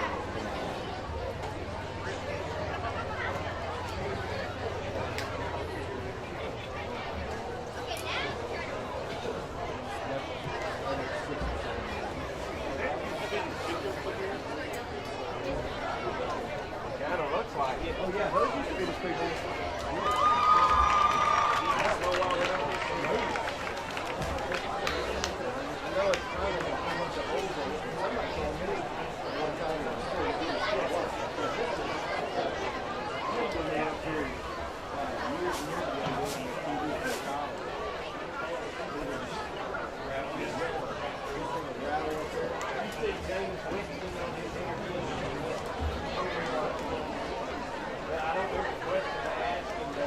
What's your name? You know, he was like, listen, you got to keep staying focused. It's kind of like my trainer tells me. What is my trainer telling me? Stay focused. We just got to stay focused. That's what he said. I mean, it was just like, what did my trainer tell me? And that's what he said on the chair. And I'm like, oh my Lord. California? Is it California? Not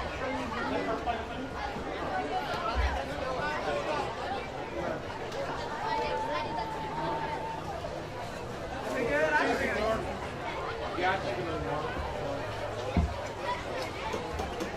I need to make my nose more.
The senior high Bearcats will be on the road next week taking on the Berger Pirates.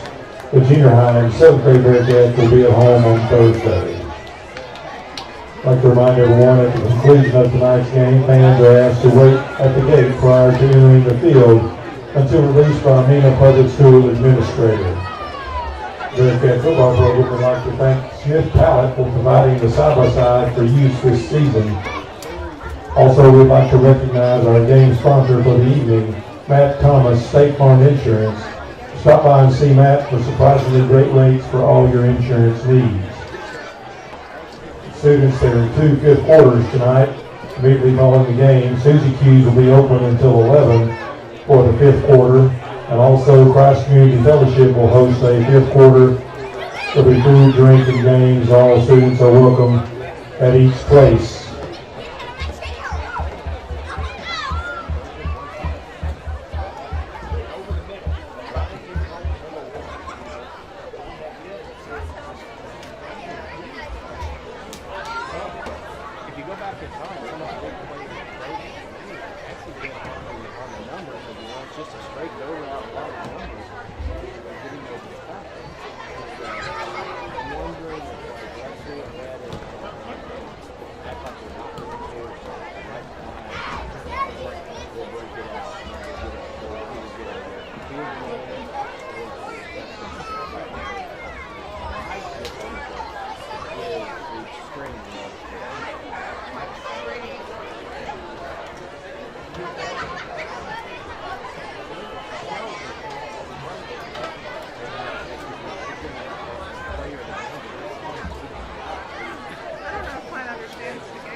Pottsville won the coin toss in the first of the second half. They'll be receiving the second half kickoff.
And we're back here for second half action where the Bearcats are taking on the Pottsville Apaches, and score is 7-10 with the Bearcats trailing by 3. And just got to look in there at the comments, and we've been hopefully the sound is better, and I saw that, and yes, John Billy Trucker, I love it. We've got great names for our fans here, or your fans, Anthony. I don't know that they're listening for me, but yes, no, Coach Bentley is not positive. He's taking a precautionary, got a positive COVID test in the family, and he's taking precautions, and so he's watching from home like you guys. Kick bounds, and it's loose in the secondary. We got the ball. I believe the Bearcats come up with it. Big play here to start the second half. Bearcats will take over deep in Pottsville territory at the 26-yard line. I was sitting there looking at that. I was like, that's fixing to take a big bounce, and it just went right over his head. Big time play, and that was Austin Kirkendall with the recovery. And that took a big, high hop right there. Having trouble getting all the Bearcats onto the field. Didn't expect the offense to be taking the field right here. We're going to start out with a – we got the opening kickoff, and we was going to have to kick off to Pottsville here to start this second half. But that definitely flipped the script on them. Bearcats with 3 backs in the backfield. They're going to go with a power look here on the outside again with a holding call, so this is coming back. Big gain by the Bearcats. Number 9, Eli Nason. Again with the hold right here, and boy, right at the spot. I mean, it's just every time we get and it was this area of the field. It was on the backside of the play too. Can you see it? I mean, yeah, let's take a look at I think it was the left tackle. We're taking a look on the delay here. I think that's who I saw. God, Anthony, I just don't see anything. Not that I'm not a professed homer, but look here. It's a double team. I mean, that's just clean blocks everywhere across. Might be on the other side. 10-yard penalty, 1st and 20. Golly, that is just amazing how many. Oh, yeah. Okay, right guard.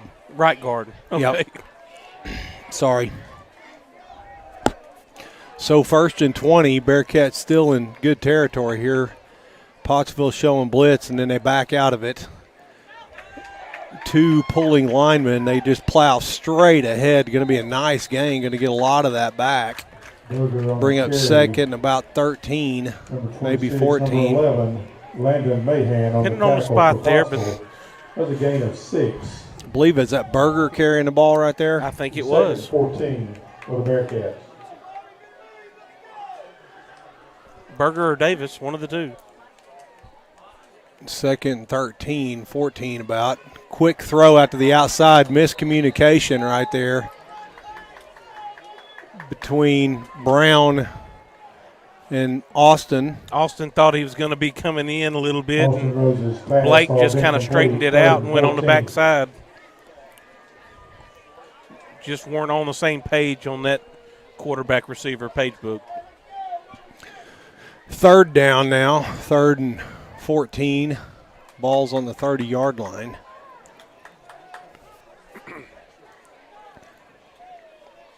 They had nice coverage on that play as far as that outside linebacker in that area. He just didn't look back. Handoff to Jaden Felix. Jaden plows forward. Nice gain after contact. He's going to get to a 4th and 5 right here, Anthony, and you're at the 20-yard line. You're probably not in field goal position. Definitely we're staying out. No, I think Austin has the leg to be able to do it. He's just not consistent enough to kick that big long one right there. Bearcats sticking with the same personnel. 20 seconds on the play clock. Big 4th down right here. Coach Dover is changing the play. Play action. Austin rolls out to the right. He's getting some pressure. Throws it deep, and it's caught. at the 2-yard line by Trey Day. Austin places that perfectly high. Eli Mason. And you've got to be kidding me. Looks like he's pointing. Is that towards the defense? It's going to be against the defense. So. Okay. Holding on the defense. Well, I saw the flag right there, and I was like, man, come on. Don't do that to us. Be first and goal for the Bearcats. It's going to be first and goal for the Bearcats at the 2-yard line. And we should be able to do that with Trey down there. I mean, he's got such a strength and size advantage. It's really surprising we haven't seen more of that. Twins at the bottom of the field, the short side. Handoff to Jaden Felix, and there's nothing there. Looks like he might have lost, not a whole yard, but lost some. Going to bring up second and goal. Closer to the 3-yard line now. Sanchez on the tackle for Pottsville. I believe that safety was coming in on second and goal for run Mena. blitz right there, and he's the one that made the play. Get it pinched down here in the red zone, and they start pulling their safeties in. Get you outnumbered in the box right there. 2 backs in the backfield. Going to bring in motion Caleb Peters. Going to be handoff to Jaden Felix. He's heading to the edge, and he's into the end zone. Got to look for a flag. I thought I saw one, but I think that was Jaden's foot. Oh, I saw a bug fly across the screen. There's been so much laundry thrown out there. Jaden saw the goal line right there, and he was not going to be denied. He just absolutely lunged himself for the goal line. Threw himself into the end zone. That's something that we've seen a lot of times out of Jaden Felix. Great play there. Bearcats take the lead 13-10. Going to try to add to it here with the extra point. Kick is up, and it is good. So you had to kick off to the Apaches to start this third quarter, and the mishandled kick, and Bearcats get the short field to go with, and the special teams end up playing a big factor in most games, Clint, and we won. We're 1-0 right now. Absolutely, we're winning the battle on special teams, and boy, was it a big one here.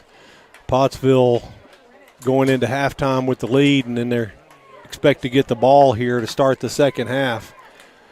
And Bearcats able to flip the script on them there and come up with some points. And that time we again got a penalty. Basically, nearly every time we've had success on offense, it's been thwarted by a penalty, and it's the exact same penalty in the exact same spot of the field. Back it up 10 yards, but the Bearcats able to overcome. Big completion to Trey down there to overcome that. And on a 4th down play, and again, just an extremely well-placed ball. This kickoff again burns the turf there.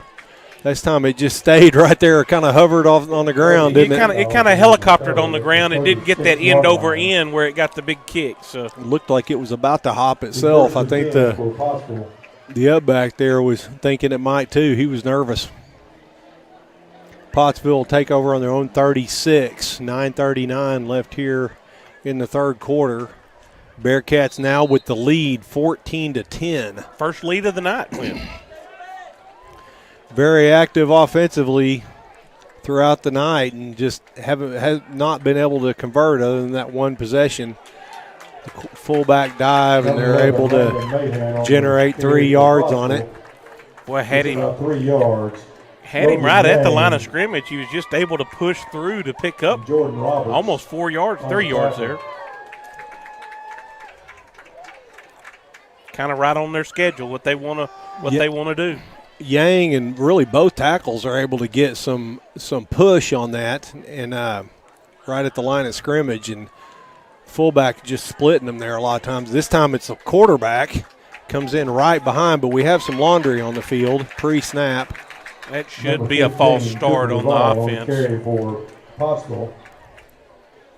He's marked down at the 44-yard line. Lots of penalties in this game, and Pottsville's really not done themselves any favor tonight here either on offense. A lot of laundry. Don't think they're supposed to touch the flag. So Blake's just making sure that they know that there's a penalty on the play. I think he was going to be kind and give it back to him.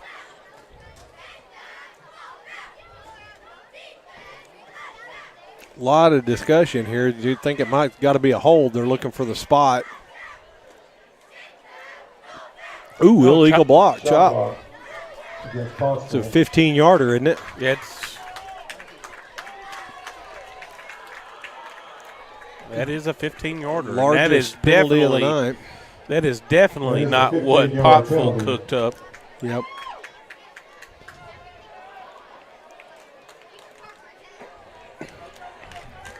It's going to back it up and is still loss of down as well, so you're going to have second down and 20 from the 26-yard line. And they haven't, I don't know that they tried to even attempt a pass tonight, have they, Clint? Not one. Not one. I noticed I was looking at the stats from the Charleston game. Pottsville's not posting their stats. This time it's a triple option. It's strung out to the outside and well played 15 Cooper the ball on the keeper by the Bearcats. Just string it out, and let them pick up 3 or 4 right there. And Colby Davis on the tackle for Mena. 3rd and 16. It's exactly what you want against this Veer offense right here. Going to try to force them into a passing situation. First time we've seen this Twins. It's actually trips down here at the bottom of the field. Single back. They don't even bother with the play action. You got pressure there from Bobby Wallace. It's thrown right in to Colby Davis's hands. Colby's going, man, that was an interception right there. I let it slip right through my fingertips. The ball's pass is almost picked off by number 27. You get to see there what it's like to roll against your natural throwing. Just let you know just how difficult it is what Austin's doing consistently and making it look easy. That ball might have traveled 7 yards in the air, and he missed his target by 3 of them. Yes. And that's very easy to do when you're rolling against it right there. And maybe seeing why they don't pass a lot. Ball, a lot of pressure right there. He's able to get the punt off.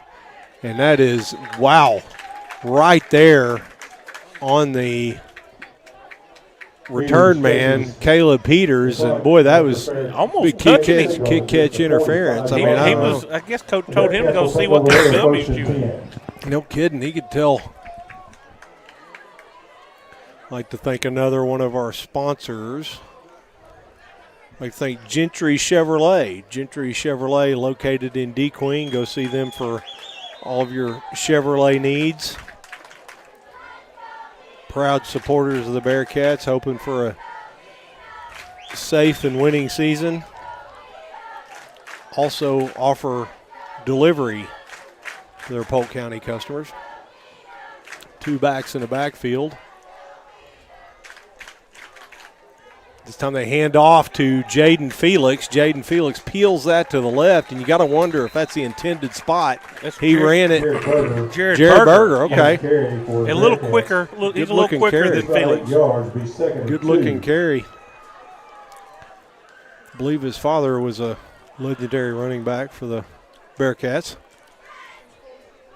Chris Berger. Going to bring up 2nd and 2. Bearcats in a good situation here. Twins at the bottom of the field. You got 2 backs in the backfield. I believe that's Berger and Davis. It is.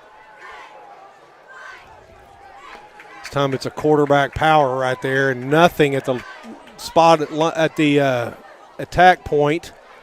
Got another flag on the field. Again in the area of holding. That's going to be a hold right there against the Bearcats. It's going to be at least 5. 5 holding calls right there.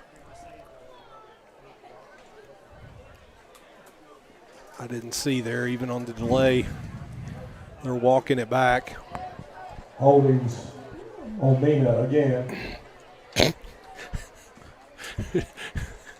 Coach Hobson with the emphasis on the mic about holding on Mena again. He said on the again. I think he got his point across. He was never that subtle with me when I was in school. Dadgummit Clint. Diplomatic, yeah, that's what he said. 2 backs in the backfield. Going back to the ground attack, and we miss a block on the left side right there. Jaden's not taking it, going down easy anyway. Just kind of going backwards. You get the holding call, and then a negative play. Missed block right there, and that put the pressure on, and Jaden could never get untracked. I believe that missed block was on our right tackle on that one. If he came from the left side, but if if history's any indication, if we can get this down to within 4th and 3, we've been going for it on the opponent's side of the field, anywhere close to midfield like that. Felix in motion. They got a rollout. It's thrown up in the air and laid right there for Blake Brown, and just bounces off his hands, not able to come up with it. Was only able to get one hand up there to get. And he was kind of motioning like maybe he got the other hand held, but another well-placed ball by Austin Rose. So now you're at 4th and 15. You got to think this is going to be a punt. Getting the deep snapper in there.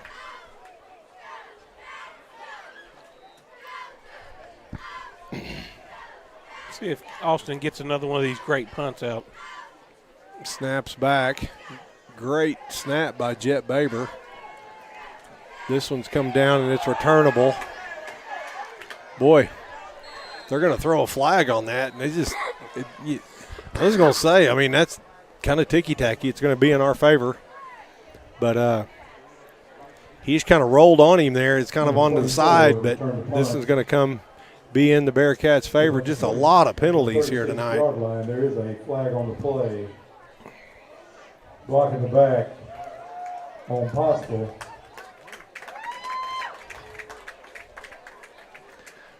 Blocking the back on Pottsville. Yardage. Look at this, Anthony. The ball will be marked on the 24-yard line. 1st and 10. You got Bobby Wallace heading upfield here. Oh, no, it definitely was. I'm wrong again. It's on Jake Brotherton. He hit him right in the square in the back. All right. I'm okay with that. Being wrong? Mm-hmm. I'm married. That's just like she said. You hear her over there? She said he's used to it. This one is stacked up. Boy, it might be some adjustments there at halftime. This Bearcat defense. I'm betting that Coach Bentley is able to utilize this excellent broadcast and give some advice. For no game. Well, your defensive line just blew them up right there, and really is just stop stone cold on that fullback dive. That's the first time they've not gotten anything on it. And that's a big help. It's more than just 3 yards. It helps get them off count. Got 2nd and 10. Defense has come out here in the second half and looked really good. Played that really well. Right there. Another big play by the defense. Big possession by the Bearcats. It's huge. Just not letting them get out to get the edge. Was able to turn it back in where your help is. I don't know, Anthony. You get the sense just from the body language and everything. It's like the air is just out of their sails. They're only trailing 4 points here. You got to wonder if it's maybe fatigue. Very few Apaches over there. 3rd and 12. Going in motion again with the triple option. Got the pitch man and nothing there. That Bearcat defense closed in a hurry, and that's Cody Ballmeyer played that absolutely perfect. Just came up and made the play. Moved like a cat. Seemed to me like he was positioned just a little bit too deep, but boy, he closed that gap in a hurry. Going to bring up 4th and 9. Pottsville got a official timeout here. Kind of flashes of a little Mark Wilson coming up there from that safety spot, wasn't it? It did. Flashes number 2 back from the pass. Like thank another one of our sponsors, Smith Pallet. Smith Pallet and located in Hatfield, Arkansas. Helping bring this broadcast to you here today. Caleb Peters with the return. A lot of pressure from Jake Brotherton coming up the middle. He's going to end up on the 50-yard line. If he hadn't run into his own guy right there. Boy, it looked good, didn't it? It really did. I thought he was going to get all the way to the sidelines and just hit it. Look at Jake take off here on this pressure up the middle on that punt. He looked good on that. He was going after it. He's gotten good pressure on all the punts tonight. He's going to get to one. Boy, he came back in really good shape.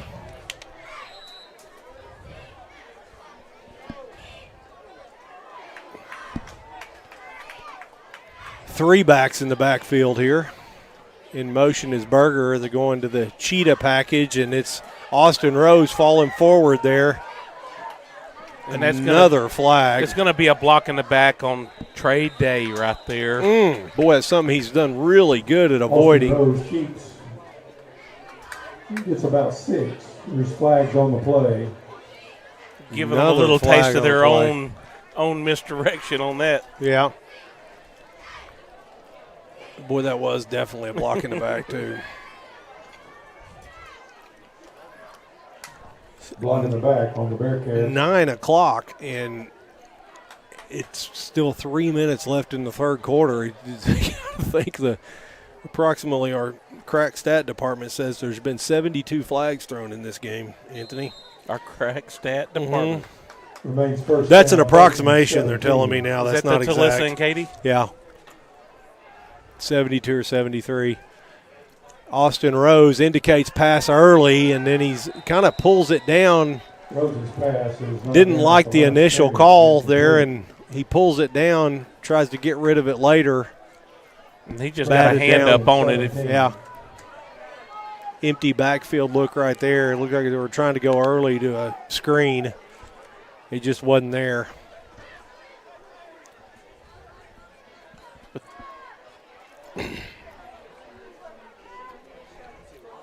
Travis Throkill trying to block there for that and got pushed back into the line of the throw. Got single back here this time. Got pressure coming from the middle. Austin Rose is flushed out of the pocket. He's going to pick up about 7, going to get it back to 3rd and 10 right at midfield. Austin Rose keeps for about 7 yards, be 3rd and 10. For the Bearcats. Austin just he tries to give you that little hesitation to try to create a little lane for him to burst and he's looking to throw, I mean, that's super effective because he does such a good job of throwing on the run. 2:47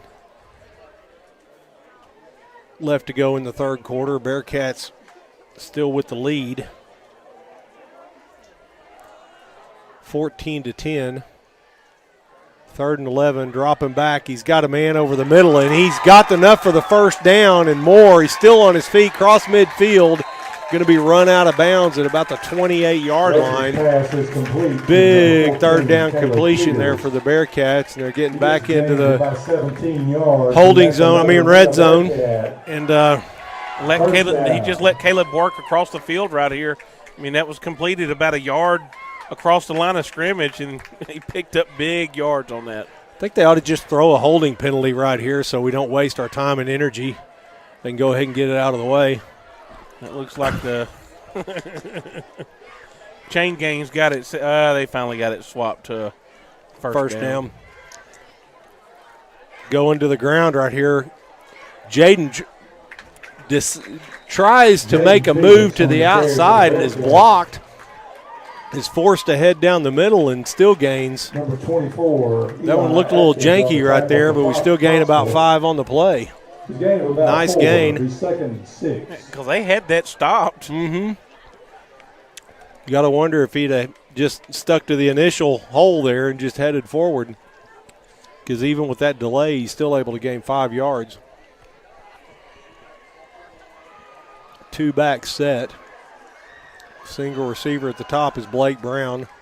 Handoff to Jaden Felix, and again, plows forward, makes first contact at the first down marker, and makes another 2 or 3 after that. Going to bring up a first down. Just emphasizing the ground game right here, and when you got the guys on the heels right here, there's nothing more demoralizing than just running it right at them. 1st and 10 from the Offensive line has been absolutely dominant for the most part, other than maybe in the plays that aren't successful, because one guy is just squirting through. Yes.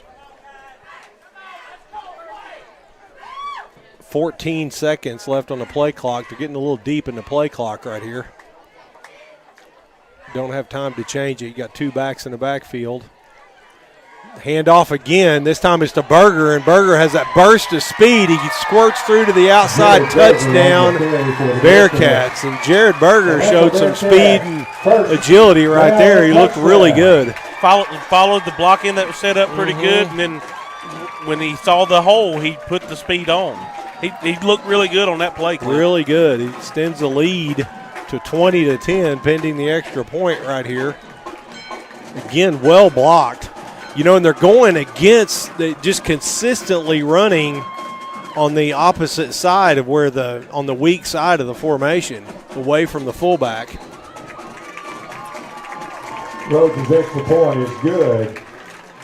And that makes the score. We've seen that play over and over. Extra point is good, and that extends it to a 11-point lead for the Bearcats. Score is 20-10. You know, kind of what we thought would play out here, the little war of attrition. You know, they just don't have the numbers over on Pottsville to hang with us, and absolutely, that's kind of how it's played out here. It does look like it. You kind of seeing a different pace here. I'd like to thank another one of our sponsors, Don's Easy Pay. Don's Easy Pay with a whole bunch of locations. I'm not sure how many, but I did not lose the cue cards. Come enjoy they got the new rent to store. Own, same as cash.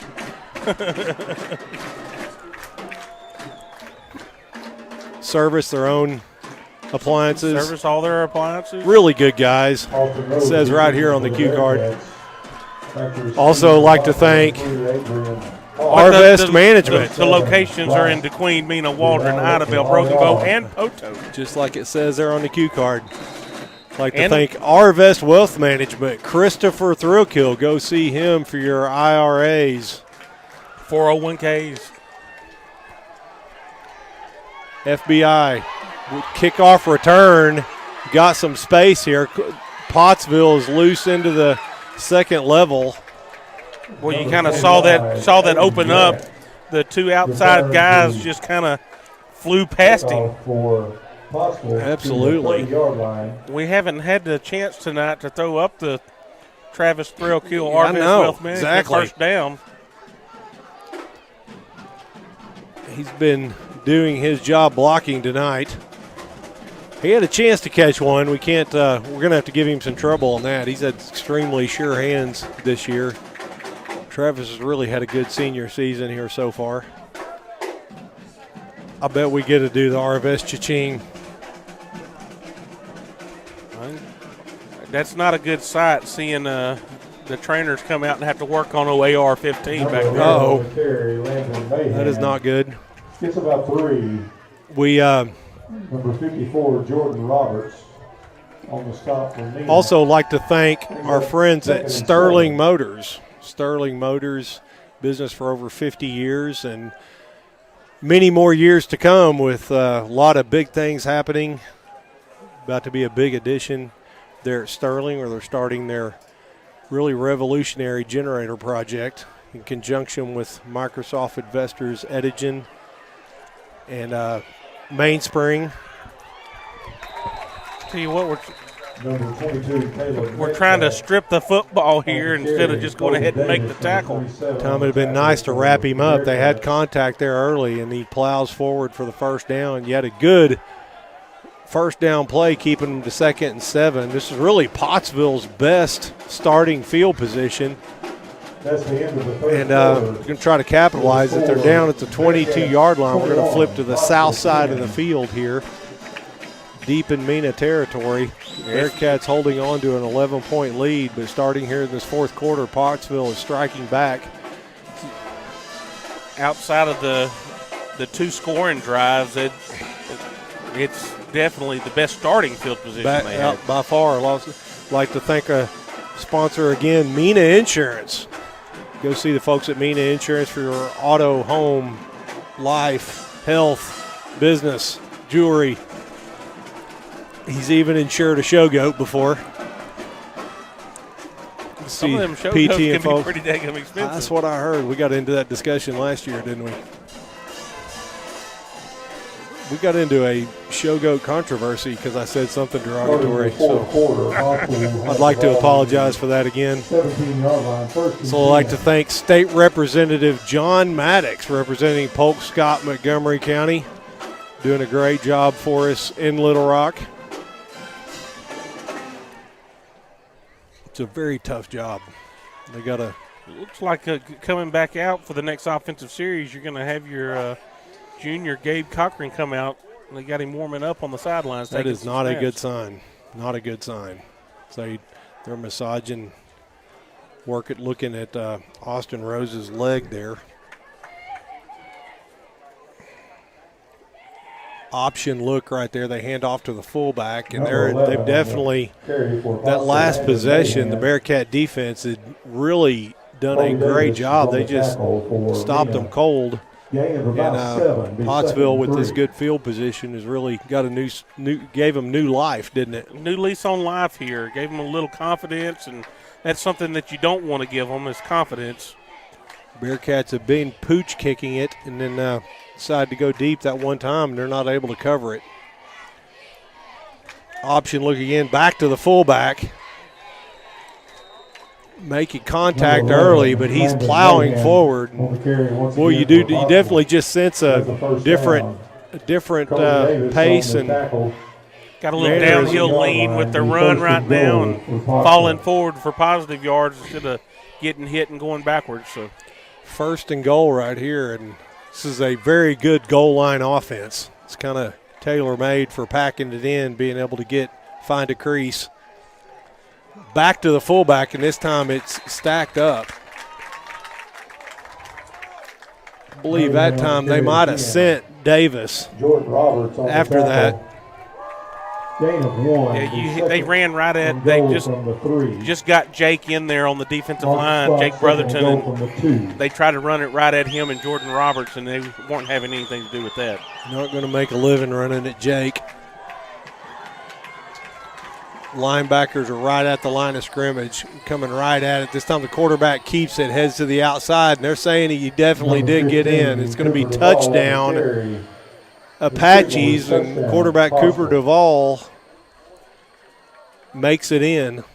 Made contact at about the 2, but he's able to stretch out there and get into the end zone. Score is now 16-20 with 10:42 left to go in the ball game. You know, when we've been able to force them to drive the length of the football field, we've been able to mix in some stops in there and cause some trouble. But giving them the short field on that kickoff return, 2-point conversion, gave them the confidence to be able to push it on in. They're going for 2 on this. Toss out to the outside. He's got some room, but I think he's dropped. It is no good. And they are denied. Pottsville tries to pull within 3, and that's a big play because they have a very effective field goal kicker. He's already shown it. And Mena able to keep him out and keep it. It's going to take a touchdown to get closer, to get the lead. Bearcats holding on to a 5-point lead. I was trying to see on the replay there who actually made that tackle. Was it the safety Bomeyer or? Did you determine? I couldn't really tell. It was just I think that's who came in and made the play.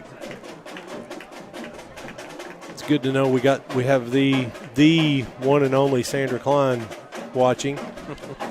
And we know we got Craig Bentley and Coach Marshall, so that's 3 of them. Ken y'all- Marshall doesn't if miss. If the three out there watching hadn't subscribed to the YouTube Yeah. channel, go ahead and get that on. Like and subscribe. Definitely subscribe. Hit the bell. Because we need 500, and I think Don said at last count we had 497, so just need a few more. Just need a few more. That's right. I thought that we had to get to 1,000. I think that came from our same crack stat department that gives us all the other ones. Deep to receive the kickoff for Mena, number 14. Okay. Caleb Peters. and We don't number lack a 2, whole lot to Cody get to Bowman. 500. No, we don't.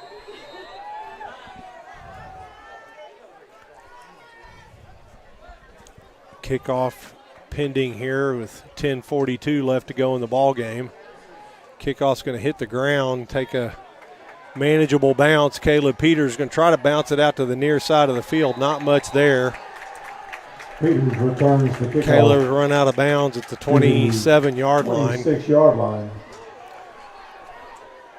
Bearcats will take over there, 1st and 10. Thank another one of our sponsors, Nidec Motors. Nidec, all for dreams. Located here in Polk County since the 50s. Not sure what year it is. Doesn't say that on our cue cards. It does not say that on the cue card. Nidec, So just they are heavily involved in the community. did trot out the junior quarterback, Gabe Cochran, for this series. Gabe's really kind of specialized in that cheetah package, but this time he is going with that 22. Handoff to Berger, I believe. No, Jaden Felix. Jaden Felix plows forward. Going to be a 4-yard gain. On the tackle. Just for power Boston. run right there. Say, come stop me if you can. Are they still working on Austin down there? Or? I don't see him. Mm-mm. Got Trey Day working on him over there. It'd be 2nd and 6. Bearcats trying to run some clock. They're letting that play clock run down. Handoff to Felix. Works it out to the outside. He specializes in staying in bounds. And running somebody over. Jaden Felix on the carry for Mena. Number 9, Eli Nathan on the tackle. Tried to help the But that's another Mena Apache down Bearcat. that he plowed at the end of that run. First down. And he politely declined. He politely declined. The Bearcats are absolutely wearing out that line of scrimmage here on this possession so far. Got 2 consecutive runs. They're not going to that cheetah package like they normally do with Gabe. They like the look that they're getting right here. The offensive line is really taking a toll on them. This time it's play action. He's got a man deep. It's a little underthrown, but Brown comes back and picks it up, and he's loose into the secondary. And Brown more than makes up for the previous drops by comes back to a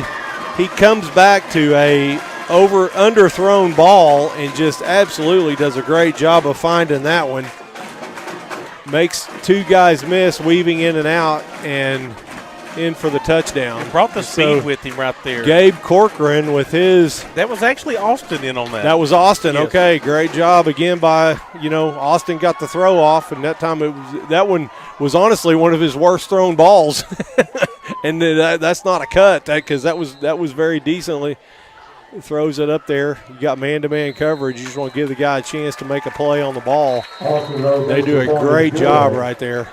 And you're going to get a score 28. There's a yellow flag on the field right here. This is going to be a personal foul on somebody. They're pointing to the Bearcats over here.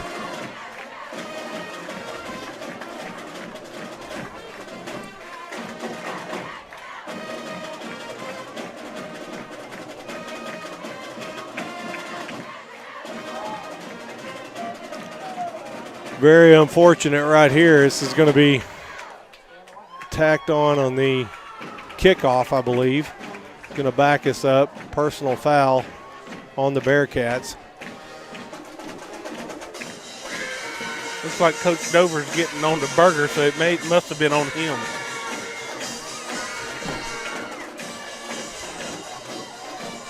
It's all right. Bearcats still hold on to a 12-point lead. And let's take this opportunity to thank another one of our sponsors, University of Arkansas at Rich Mountain.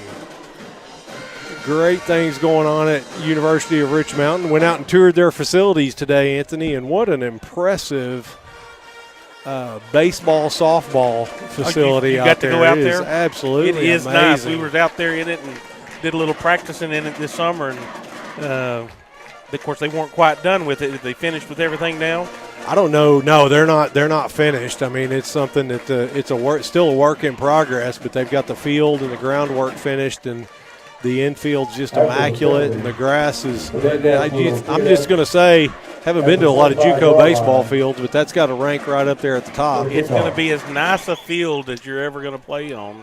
Great, just about as indoor- good as you're going to see at Baum Stadium. But Great indoor practice facility with the nets and everything ready to go.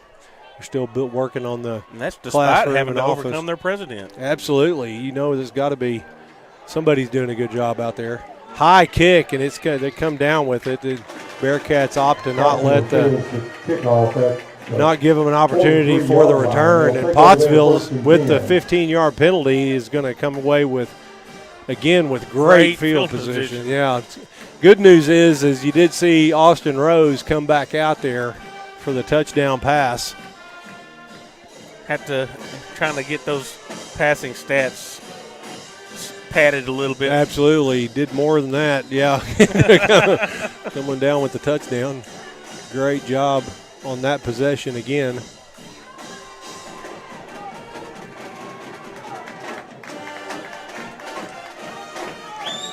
Pottsville with the overload formation this time, again with the counter, and this has been very dangerous. The Bearcats look to have corrected that. Yeah, held them to about a yard gain right there. He stopped for a short gain. That play has either been for no gain or a ton. Nothing in between. Berger on the tackle.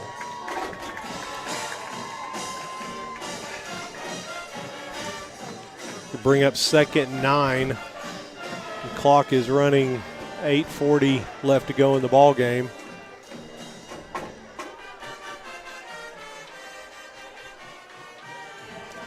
Triple option. The quarterback plows forward there, follows the fullback, and what a tackle.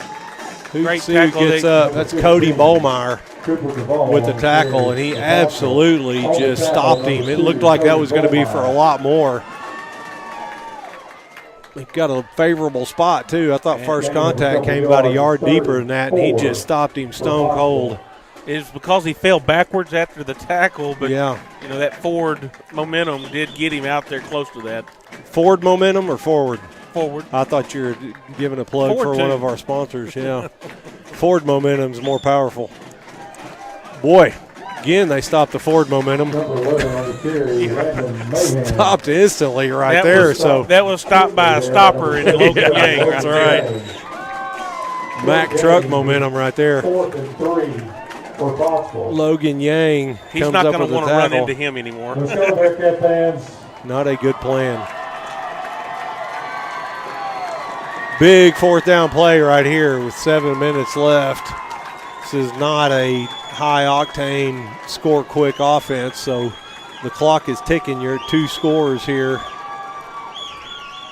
If you're the Apaches, it's triple option. He's definitely got the first down and more heading out to the outside. They're going to work it down deep into Bearcat territory, down to the 24-yard line. Bearcats not able to come up with a stop on 4th down right there. 24-yard line. That was one of the few times they tried to get outside on that corner. I'm going to say he got out of bounds. No, he didn't. They're winding the clock.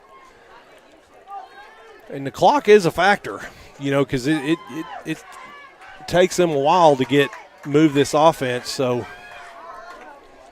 Pottsville's going to need 2 scores right here in the even spread. Again with the triple option, the quarterback Duval Great tackle by gave Cody again. no indication he was going to pitch it. He just took off. Cody Bolmeyer is on the tackle for the Bearcats. Be a gain of 4. Be 2nd and 6. Nice gain of 5 on the play.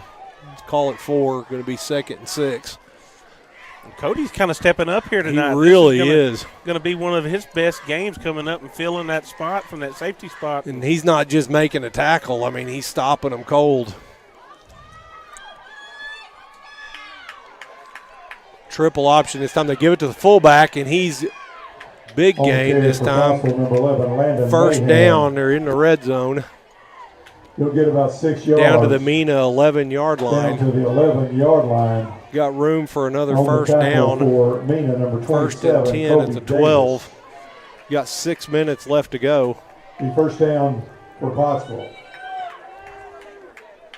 They're in field goal range, but they're going to need to. They got to have more. Got to than have a just field goal. touchdown. They're not going to be. Definitely going to be going for the touchdown.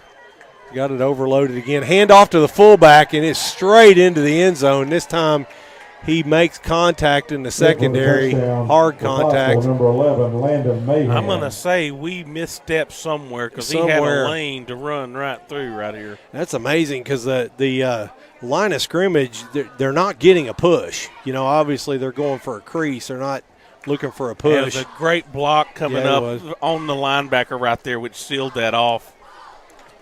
They got Logan to move off center, kind of opened it up a little bit more. He didn't push him back, but they moved him out of the hole. Extra point almost blocked. Coming from the outside right there is that's Colby Davis. Flew in there, and I think he might have overran it. I think he did. I thought we might have even got a hand on it. Pottsville 23. Taking a look at it on the delay. Cody, no, I don't know how it got past him. I don't either. He was right in line with the kick, and somehow obviously it got through. So extra point is good. Mena still retains a 5-point lead with 5:45 left to go in the ball game. That's why the great rates for all your insurance needs. This is a team that got run off the field by Clarksville. Is the same team that Mena Mercy ruled here in week 2. Cannot use that law of transitory scores on this game because this is a well-disciplined Pottsville team and talented team. Next Friday. So with the change of possession here, tonight's broadcast being brought to you by Shelter Insurance Agent Talissa Montgomery. Fourth quarters tonight after the game. We can get her on the camera.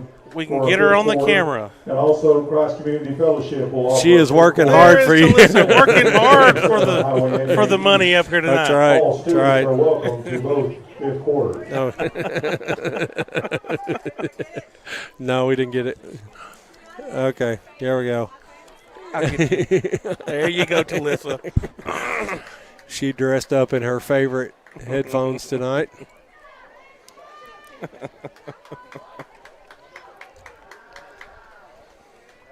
So you think the Apaches will try to go onside right here, or going to try to kick it to us? They kicked their deepest one. This one comes straight to Caleb Peters. Caleb Peters trying to find a hole right there. He waited a little bit too long. He's still loose, though. Not going down. He decided to work backwards there, and they spot him. He was about 4 or 5 yards deeper than that, and then he worked his way backwards. He was going for a home run right there, I think, Anthony. I on the kickoffs always like to just, when you turn north and south, just put your foot in the ground and go get it. Got to hope somebody makes a mistake. You're going to pop through into the second level, and then if you've got momentum, you can do some damage. Of course, I wasn't a kick returner. 2 backs in the backfield. Ball's on the ground. It bounces straight back to Jaden. Able to get back to the line of scrimmage. That was dangerous. Fortunately, get back to the line of scrimmage. Yep. Because you definitely don't want a 3 and out right here. No. 2nd and 10. 5 minutes, and Mena's going to use all of this play clock here. Both teams have all their timeouts. You get this thing, down in that 2-3 minute mark, and Pottsville's going to have a hard time. They're going to have a hard time moving the ball because they got to get out of their comfort zone, even with 3 timeouts. if we get a good punt. Got to try to get a first down. Big play right there for Jaden Felix. Jaden Felix fights forward. That's a Gotta wonder. tough 2-yard gain right there. It was. It ended up being 2. I don't know why. I thought, for some reason in my head, I thought it was going to be 6. For Pottsville. Bearcats at a big 3rd and 7 right here. Probably 3rd and 7, be a gain of 3 on that play. You got to think, if you could net a 40-yard punt, even get this thing down to 3.5 minutes. We got to pick up a first down right here. You're right. They're gonna have to go for a first down. They're lined up in tight. They don't have twins on either side. They're gonna go for a quarterback run. Austin Rose, he gets to the edge and he is bottled up right there. And we've got a flag coming deep on the defensive side of the field. Boy, a hold would be very damaging here. And it's pretty certain that's what it's going to be. Got a flag on the play.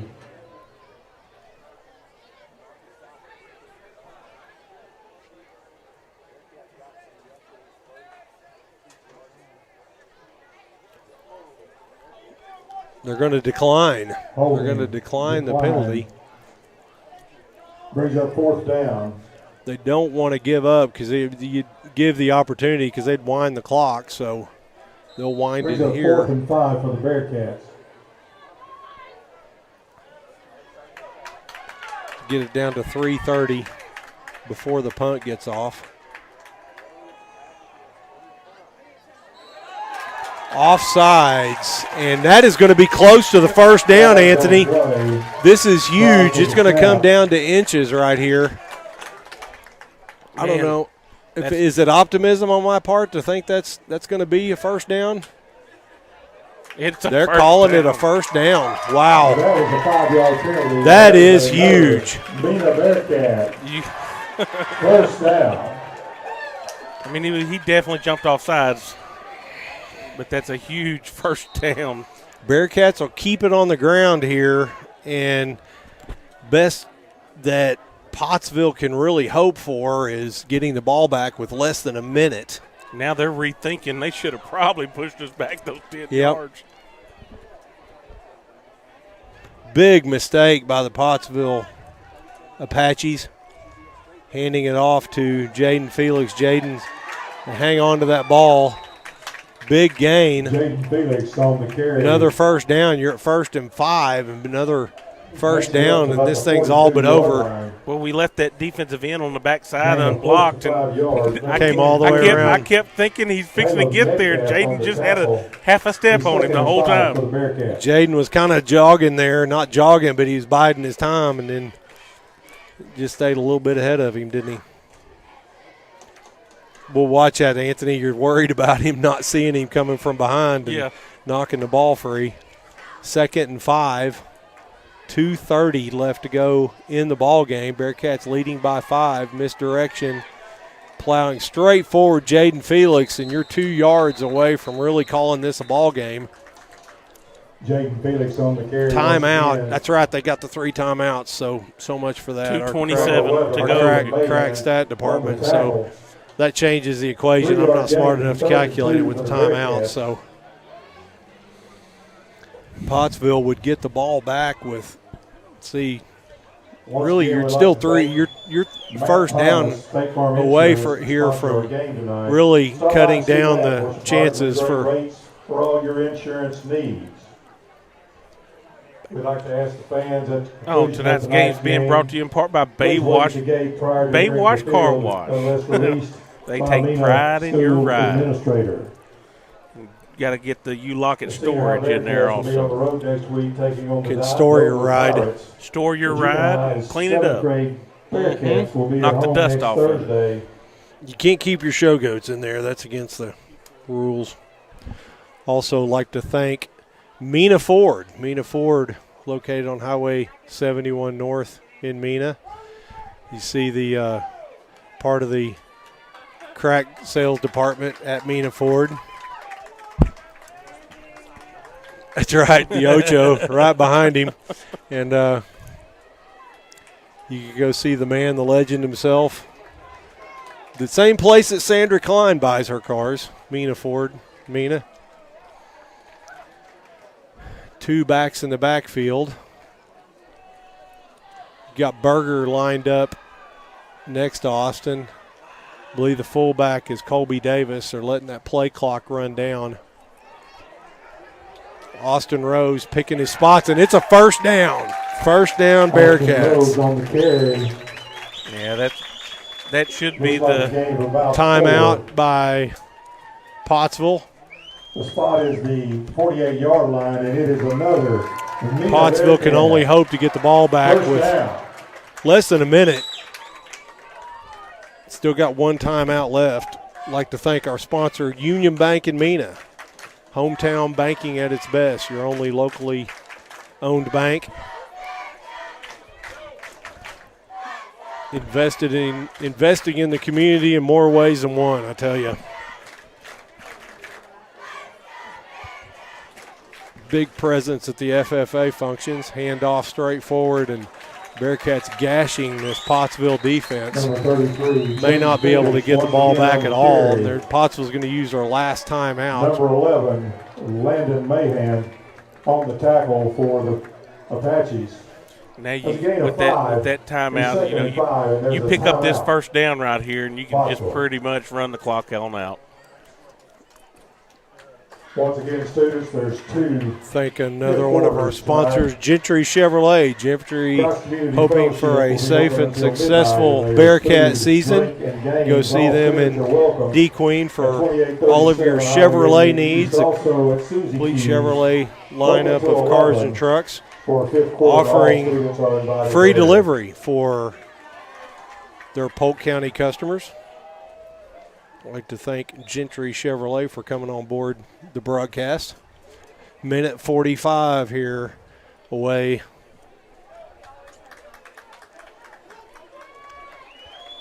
Also like to thank Smith Pallet.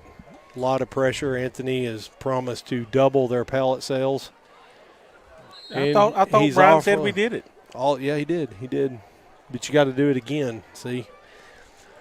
Anthony is In today's also market? offering free Taco Tuesdays if you buy a truckload of pallets. I'm not sure what the cost of a truckload of pallets is, if the tacos are worth it, but handoff straight ahead to Jaden Felix. Jaden Felix is going to gain maybe a yard on the play. On the carry. And that was gain of about a yard, be 3rd and 4. You know, we hadn't seems like that is hadn't looked at any of the scores from That's tonight. Apaches. The Apaches' 5th and final timeout for the night. Until released by Mena Public School Administrator. You can have this one, Anthony. Bearcat football program would like Don's. to thank Smith Pallet for providing the side-by-side Well, with the pause in the action, this season. Don's Easy Pay in their Mena, Waldron, D Queen, Podo, Broken Bow, Boonville, Idabel. I was going to leave one out. All their locations. Anthony, you are a very effective reader of the cue cards that we didn't lose. Did I get them right? You did. Man, that's very impressive. I way underestimated your intelligence / memory, Anthony. I apologize. the Chris Thrillkill Arvest Wealth Management. You read off the alphabet soup. Yeah. IRA 401k. Go see Christopher Thrillkill to help build your wealth.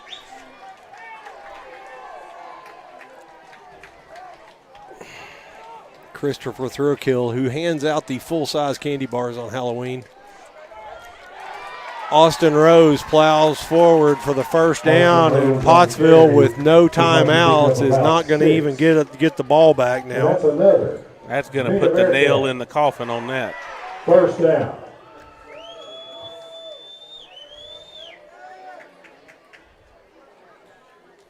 And one of the 4-4A final scores here tonight, Dardanelle 20, Lamar 22. Wow. Dardanelle they got all their weapons back. Their quarterback was injured early on in the season. And they've started out 0-2 in conference play of the year. Mena going to advance to 2-0. Mena going to that victory formation. Austin Rose going to take a knee. And I'll bring Austin Rose takes a knee at the 42 Ozark yard over line. Dover, 53-24. Big game in Arkadelphia, or it's actually in Little Rock. Arkadelphia in the third quarter, trailing Robinson 20-42. Woo. We'll end with it.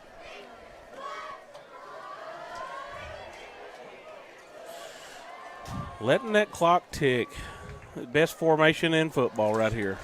Former Bearcat coach Jeff Weaver on top of Two Rivers, 51-0 in the third quarter. He's on a roll, undefeated there in Paris. Bearcats take the penalty, delay of game. Bearcats with a delay of game Well, penalty. everyone, this is the last regular season home Like game. to thank another one of our sponsors, Sterling Okay, Machinery. season. Sterling We Machinery, ask that you travel and support Polk your County Bearcats, for over bring them back 50 home for the years. Got a lot of playoffs. great things going on in the future. Go by and see them for career opportunities, not just employment.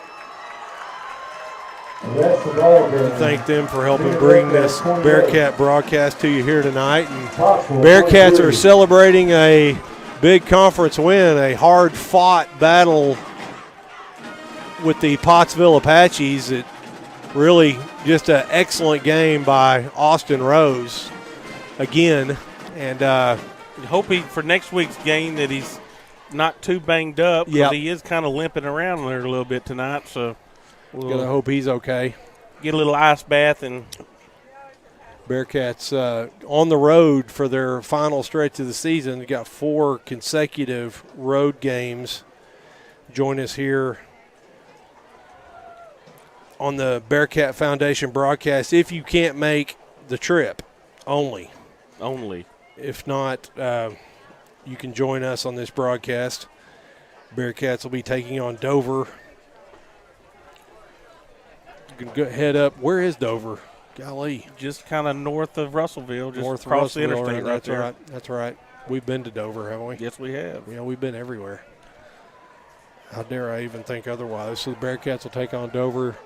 Their next conference matchup, looking to advance to 3-0. Bearcats in their second season, the conference season, undefeated so far. So the Big matchup remaining tonight. schedule is going to play out. Dover next Friday.